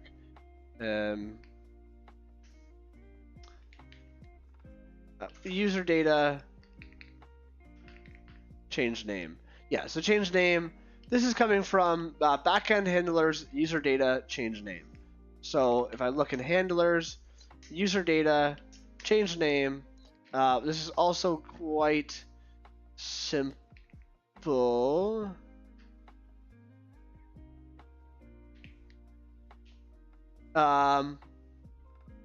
Yeah, we just do some validate name. I mean, it's kind of fun. We did some like interesting stuff before with like the I guess we're not doing it anymore. Well, yeah, no. So we need to check if the name exists or whatever. So we actually have a very simple case here, even simpler than the change name. We're basically going to say change urgency handler.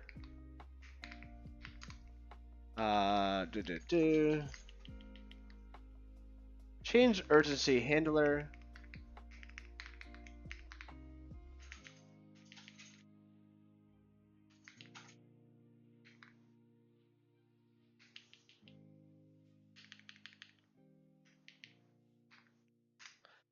This is going to take an account ID. I don't know why I sung there, but new urgency, and we're going to say do. Obviously, again, we could have a more specific type safe enum of urgency. Which if we get to it, we can always do that. But let's just start with our text first. And so we are just going to say, we're basically just going to say with our DB environment, we want to. Is this pseudocode? I don't know. It's not pseudocode, but it feels like pseudocode, how easy it is to write. But with DB environment, change urgency. I could say update urgency. That might be a little bit more straightforward. And I'm going to, I guess, yeah. I think for name, I was also just returning the name. And the reason for that is that I could invalidate the name. And I even in previous systems, I've given them like a backup name or a name instead, which has gone horribly wrong. Yeah, so I guess I'll just return the new urgency. So I'm going to need to return that as a success new urgency. And so that would be if I am successful. Return the name, essentially. So change urgency does not exist. And so I'm going to need to go to the DB and go to user info.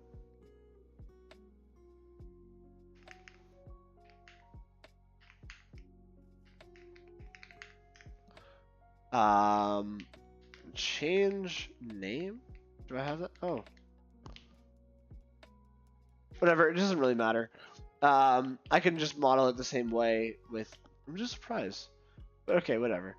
No, that doesn't make sense. There must be a way. I've already done this. Set name. Oh, it's going to just set name. Okay, that's what it is. So I can just copy this, and I can just say set name. Actually, and this is going to be a little bit simpler. You know what? No, this is going to be a little bit more like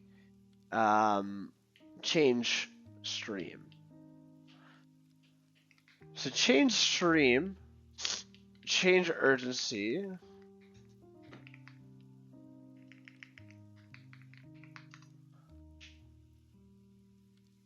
I have not tried the cont monad. No, I am curious though where or why to use it. Although, yeah, I think I'm not sure if Beam uses it under the hood, but or if that's related to that. But yeah, no, I've not used it. I keep my monads pretty simple. The MT that I have is basically just well, and I don't even use except T. I could use except T, and I have been refactoring for a while to use except T because I started this code base when I wasn't really super familiar with Haskell, and it was very much a learning experience. So there's a lot of like code I need to refactor. So I think I could use something like except T or a more complex monad transformer stack at this point. But I've been getting away with basically just reader T, and yeah. So anyway, okay. So urgency is going to be the same table that I'm going to want to apply this to. It's also going to be the same user ID or the same user ID function I'm going to want to use, right? So matching on the user ID that they've given. The only thing that's going to change now is that I'm going to say, oh,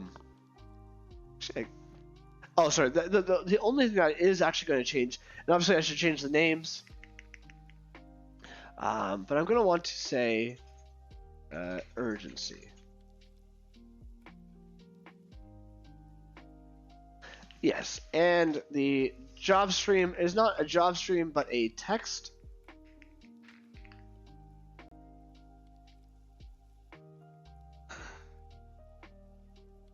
And I did not give the ID of the user.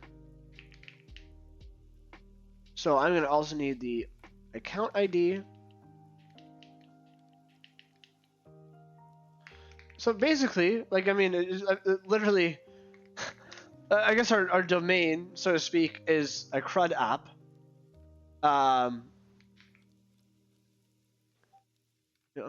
curious now. Cont.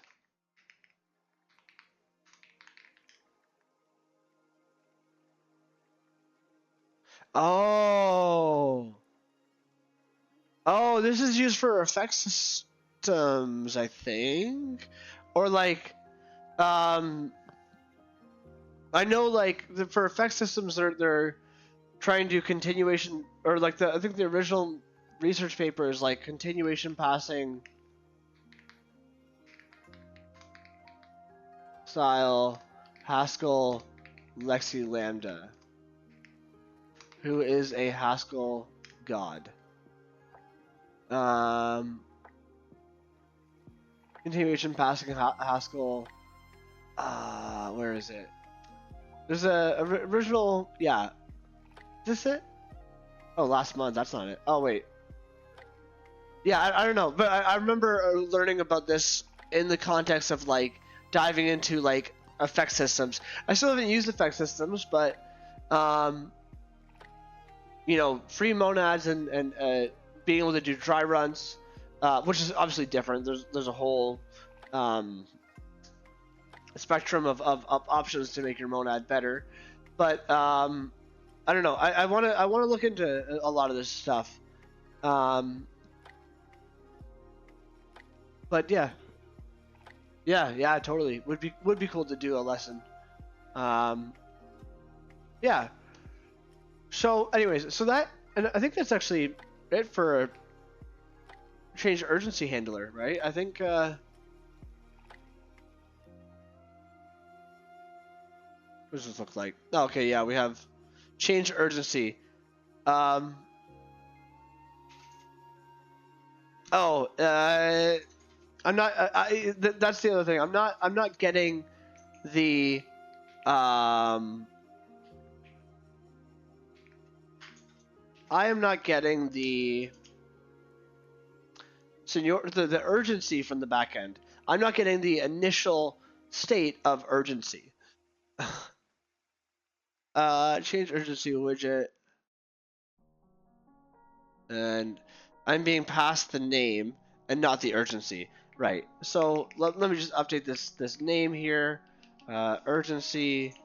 Where do I pass that? Oh.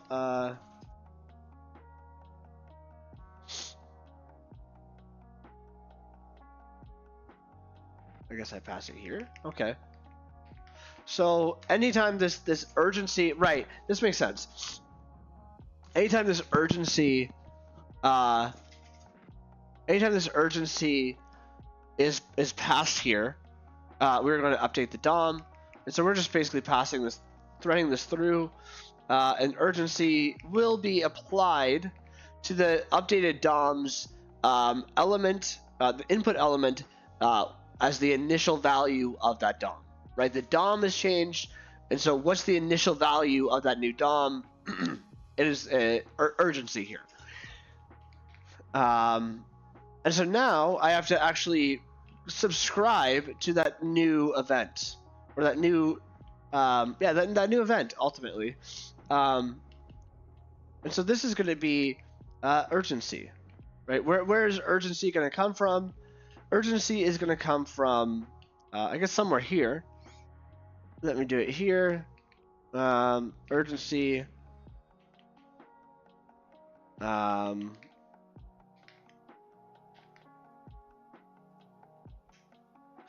So this is going to take another argument of event. I made it a second argument. Again, I could have a better type here. I actually do have a username type, so I could be using that. And then urgency, not in scope, urgency, of course. And that is because urgency is going to come from here. Right, so I'm just threading it through. I know this is going to come from somewhere. I got a little bit complex with my way of building the DOM here.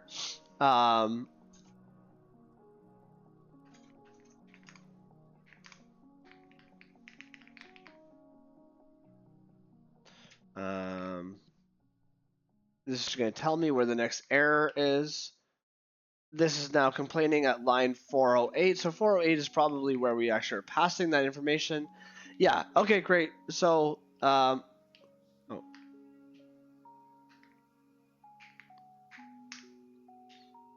So we now need to pass the urgency event. And why is it an event, right? The reason why it's an event is because it's coming from a web request. So, right, a web request obviously can take any amount of time, and so we start that web request when the page is going to load, and then when it returns is the event. So where is name event here? How am I doing that? It'll be very similar.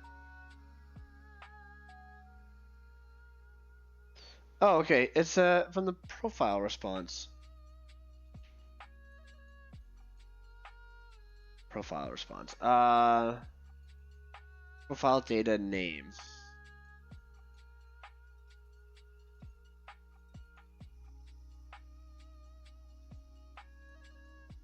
I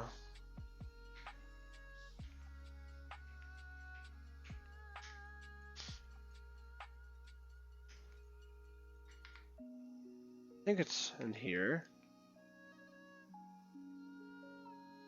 There we go. Yeah, profile data name. And so I don't have. Oh, yeah, I'm just not listing out what data I got from the for the user's urgency. So I get a bunch of data at load. Right, at the time that the page is loading, I make a request for the user data, yeah, that allows me, by the way, to do the kind of immediate rendering and then delay getting the data until the page is loaded and the user has something to look at. Okay, so now let me add in the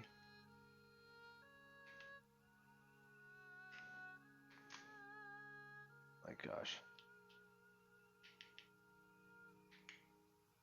Profile data, urgency. Now this is going to complain. This is going to say on the back end that I have not given urgency as an argument to where I'm building that profile data. Or it's going to complain about the front end first. That's fine. So 408.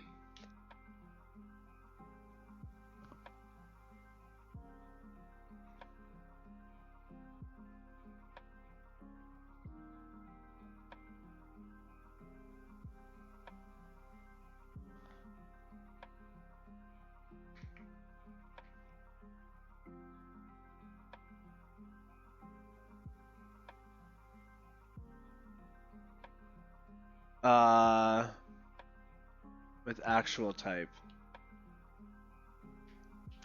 Oh, what? Okay.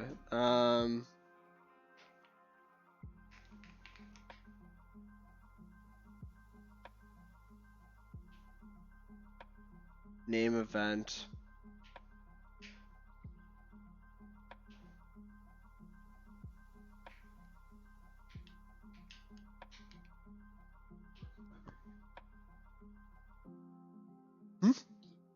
Warp.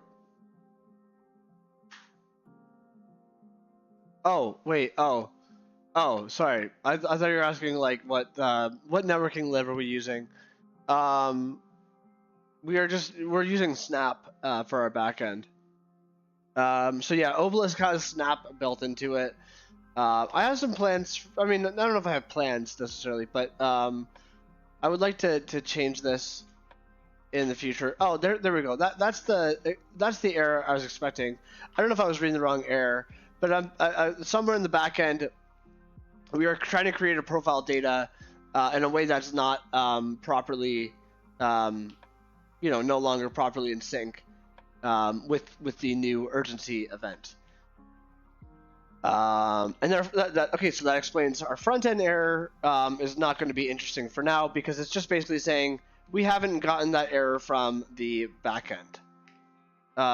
Okay, so backend source, backend, yeah. Because I guess like warp, everything uses warp.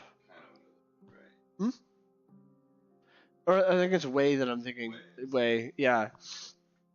And so yeah, Snap just like handles our HTTP. Yeah. Okay, so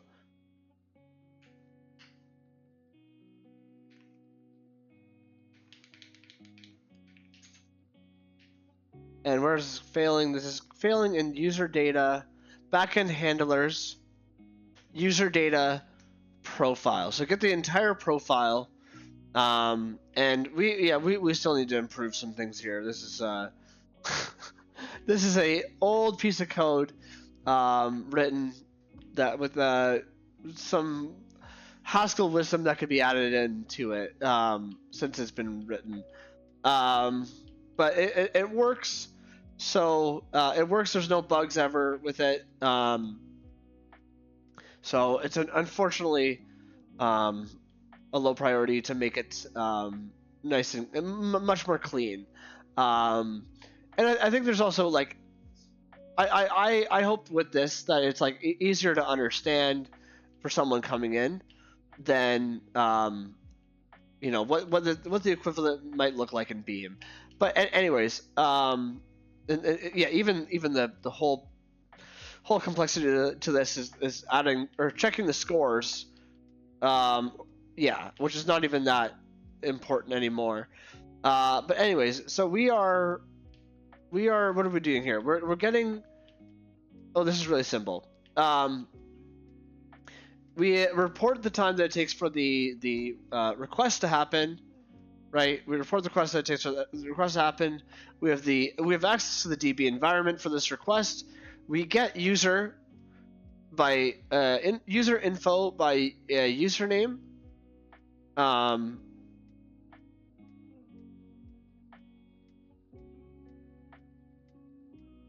Wait, what? Really?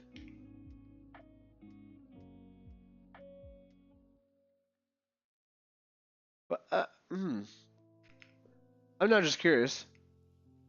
Because like I would have thought it'd be by ID.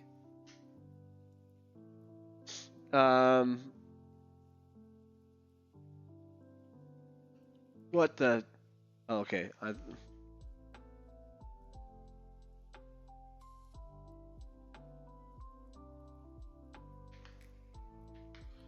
Get user in. Okay, yeah. Profile handler.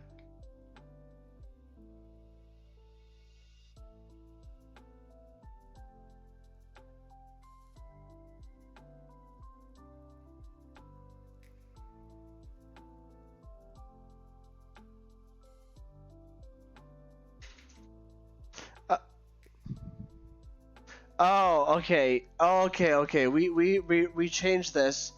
So I was okay. So I'll be honest. I was worried that I was exposing like. I was like, did I do this in a way that I mean it wouldn't actually literally be definitively a security issue, but it would have been a way that allowed for a security issue. It still is so I know why I did it. I basically so you still have to be authenticated to perform this request. I am able to go to other people's profiles. So we changed this, right? You were able to only check your own profile, but now I am getting the profile from the URL. So I set it so that we are changing or we're viewing the profile. Right? This is just a get, right? This is just a get of some profile. My mouse keeps clicking or freezing. Oh, okay. No, whatever. I don't need it. Yeah.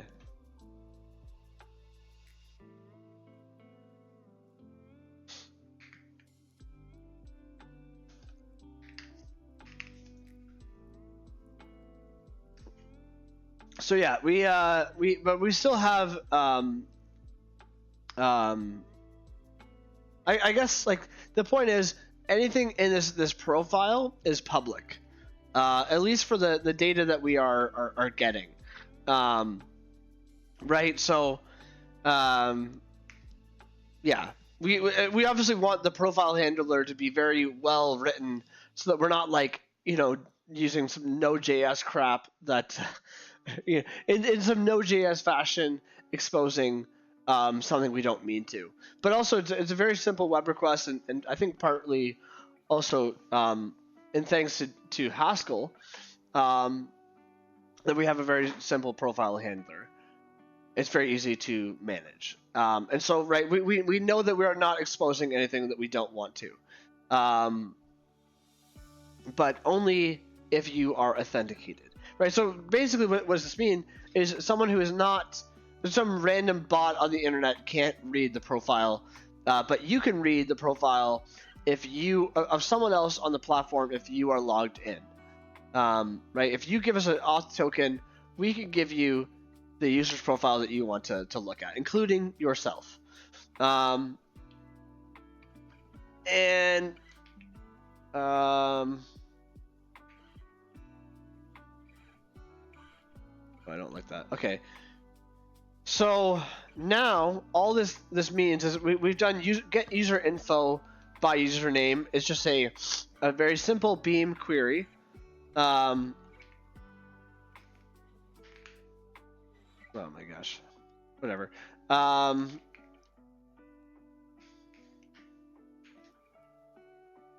User info, and we just say get user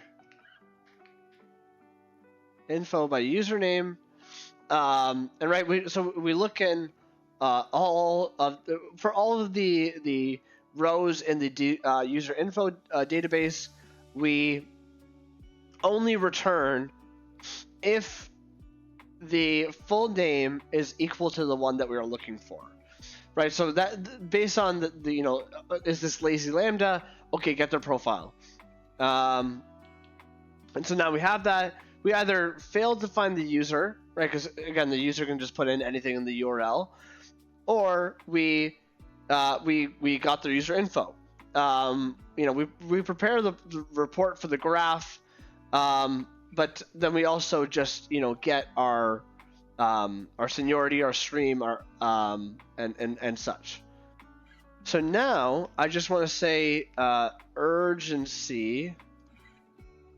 What is this? This is in common. Schema. User info. Urgency. User info.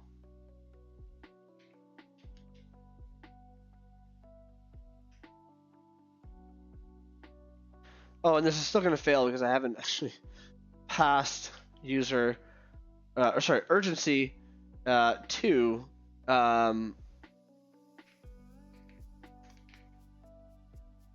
profile data. So that seemed to have worked. We have no more backend errors. And so now we just want to go back to our front end. And we are going to say front end profile. We're going to say get the urgency event. So yeah, now we have this urgency inside of the profile response, and so we can say the urgency event that we have been working around is from profile data, which is profile data urgency, which is a field, and we're going to fmap that onto the event of profile response. An event, again, just being a container that says this is an event. And what happens? I think this is going to work. This should now be fully updating.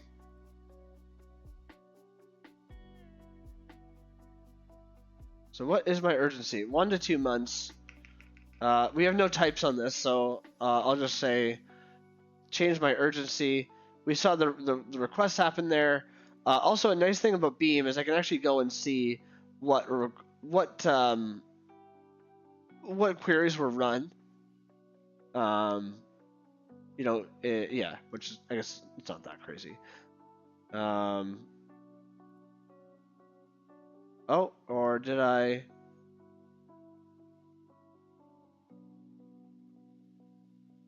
Crap. What did I? Oh. What was the name? I think did I change my name? Actually, I can just, wait a minute. I can figure this out. My name is Quedged. Quedged. That's how I'm gonna pronounce that. Oh,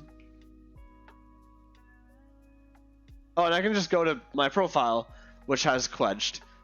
So this is still This still seems to be hitting the API of change name, which makes sense because yeah, I haven't updated it.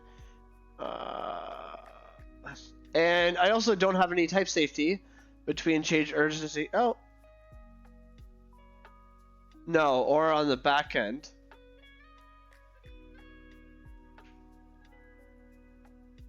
WebSockets request change urgency. I am still calling change name.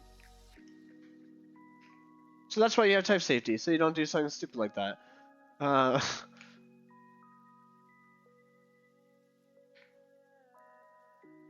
Okay, and let's try this again.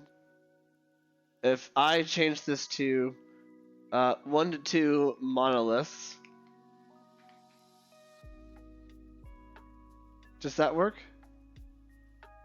1 to 2 monoliths. Okay, so we have changed our urgency to 1 to 2 monoliths. Yeah, so we've implemented a feature here with from end to end, and what, like, I mean, with explanations like 20, 30, 40 minutes. I mean, I could have done it a little bit quicker. But that's a full scope of what we're doing in and so this is all like available, right? Like this is all part of the Jenga framework. Oh, Kyle, I'm gonna be on your plot. Yeah. I'll sign in quick. What?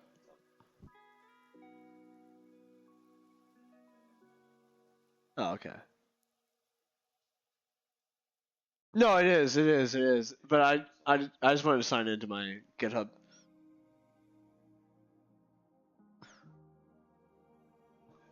Yes. Make sure I sign out. Yeah, indeed. Okay. So yeah, this is all just part of the Jenga framework, right? So like we built a our server, right? And then we basically said like what's the core like bones of what we're doing here, right? And so like for example, like a lot of this is even demonstrated in common. You know, we have like a very rudimentary like get your names, or get the names as an example. It's kind of meant to, yeah, it's really meant to be just like a really easy to use example. Jenga is the name of my dog, which is why it's named Jenga. But it's just very cute, so I had to naturally name it Jenga.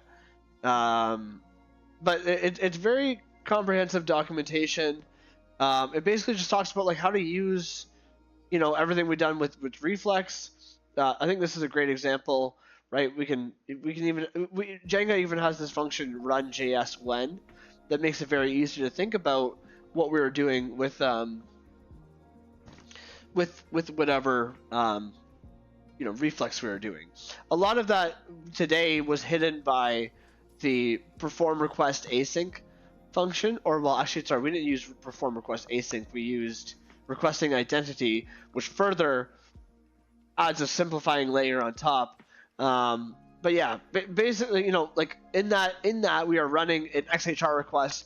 We're just running some JavaScript in response to an event. And so, same with here. We're just clogging some text, or console logging some text. We also have like the static landing pages. So I'm really happy with this. A bit of a flex.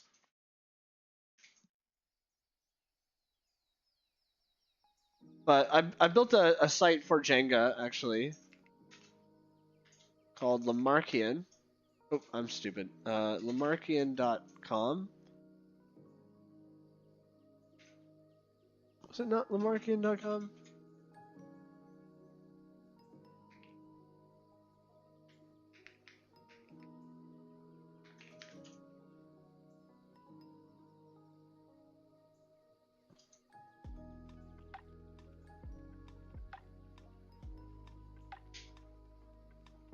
Lamarkian.ca maybe?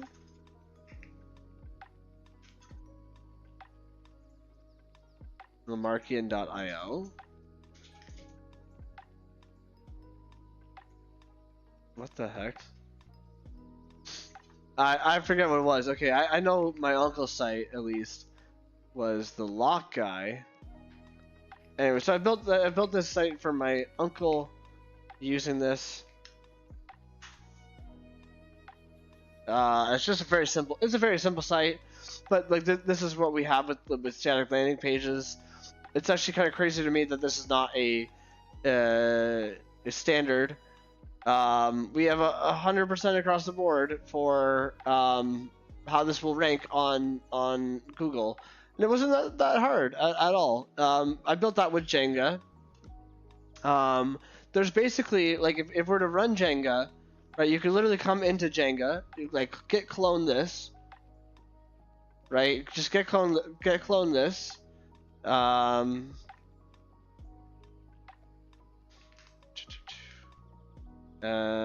Git clone Jenga. Oh, show why? Oh, yeah. I think I just. Yeah, maybe not. Oh, okay. So if I use Emacs in a window, so I have to use like I have like Control Y, but then I have Control Shift V if it's from outside the window. I love it. No, I love it because it's like two different paste. Oh, that's how you do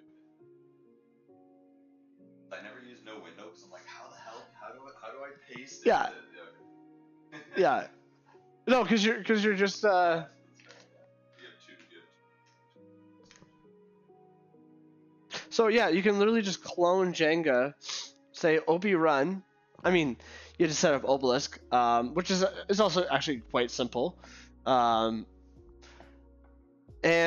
then this is going to run basically a page, or sorry, a site which is at this level, right? So out of the box, you can obviously go downhill with it, but like, you know, right out of the box, Jenga gives you landing pages that are very performant, which it just matters. It's not the most interesting thing in the world. Like, I feel like Haskell web development, like, well, there's not many people who do it, but I don't know. Like web development in general is just like insane how complex it is, and it's not even good. Like I have what's his old site? Innisfil Locksmith. I duplicate this. If I look at Innisfil Locksmith, so this is a WordPress site, which is like a super common. Right. It's like this very simple site. I think is it still running? Innisfil. I think I actually built it here. Come to think of it, on this computer. Yeah, here it is. So it's very simple, kind of ugly. They actually had an AI website builder that comes with it that sucks. It's a joke because it's not really AI. You'll be like randomize the photo, and it'll just go between 3 different photos, and you're like, that's not AI. That's a lie. And like this is like WordPress, and it's just what is this better than last time? But yeah, no, like it's just like why is the performance so bad? This is not a complicated site at all, and yet there's like crazy performance issues, and like this might seem good. Right, I thought this was good the first time I saw it or whatever. Accessibility, that's even easy to solve. I have a library of elements that just kind of build the accessibility for you, because they're all very, it's very clear how to do that. But like the fact that this is like the most common website builder in the world and it sucks, like that's gonna destroy your like Google ranking. So if you're trying to get like your startup to blow up, this sucks. And yeah, so like I don't what's funny too is like a lot of like even the SEO piece, this piece, like it was very simple to build a function for that in the site into Jenga, but like I don't know, it's you're not even dealing with that complexity in web development. Like I feel like I just would never even think to reach for that because I'm dealing with like React not working as I expect. Yeah. So yeah, that's Jenga, and it's also just everything else we've talked about today, right? Like, and it kind of gets into like how do we actually handle the back end, and there's also like for a chat application, or something like that, right? Anything with like real time updates. Um, Rhyolite, which is as a part of Jenga, has a great system for this. So that's a future video. And yeah, I definitely recommend reading through all of it. It's pretty awesome. I think that's really good for today. Do I just hit stop streaming here? Okay. Well, before I go, any questions from the chat?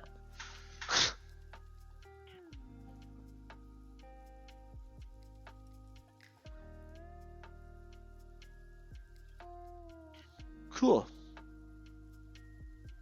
All right. All right. Well, peace out. Thanks for a good one, and thank you. Peace out, and yeah, see you next week.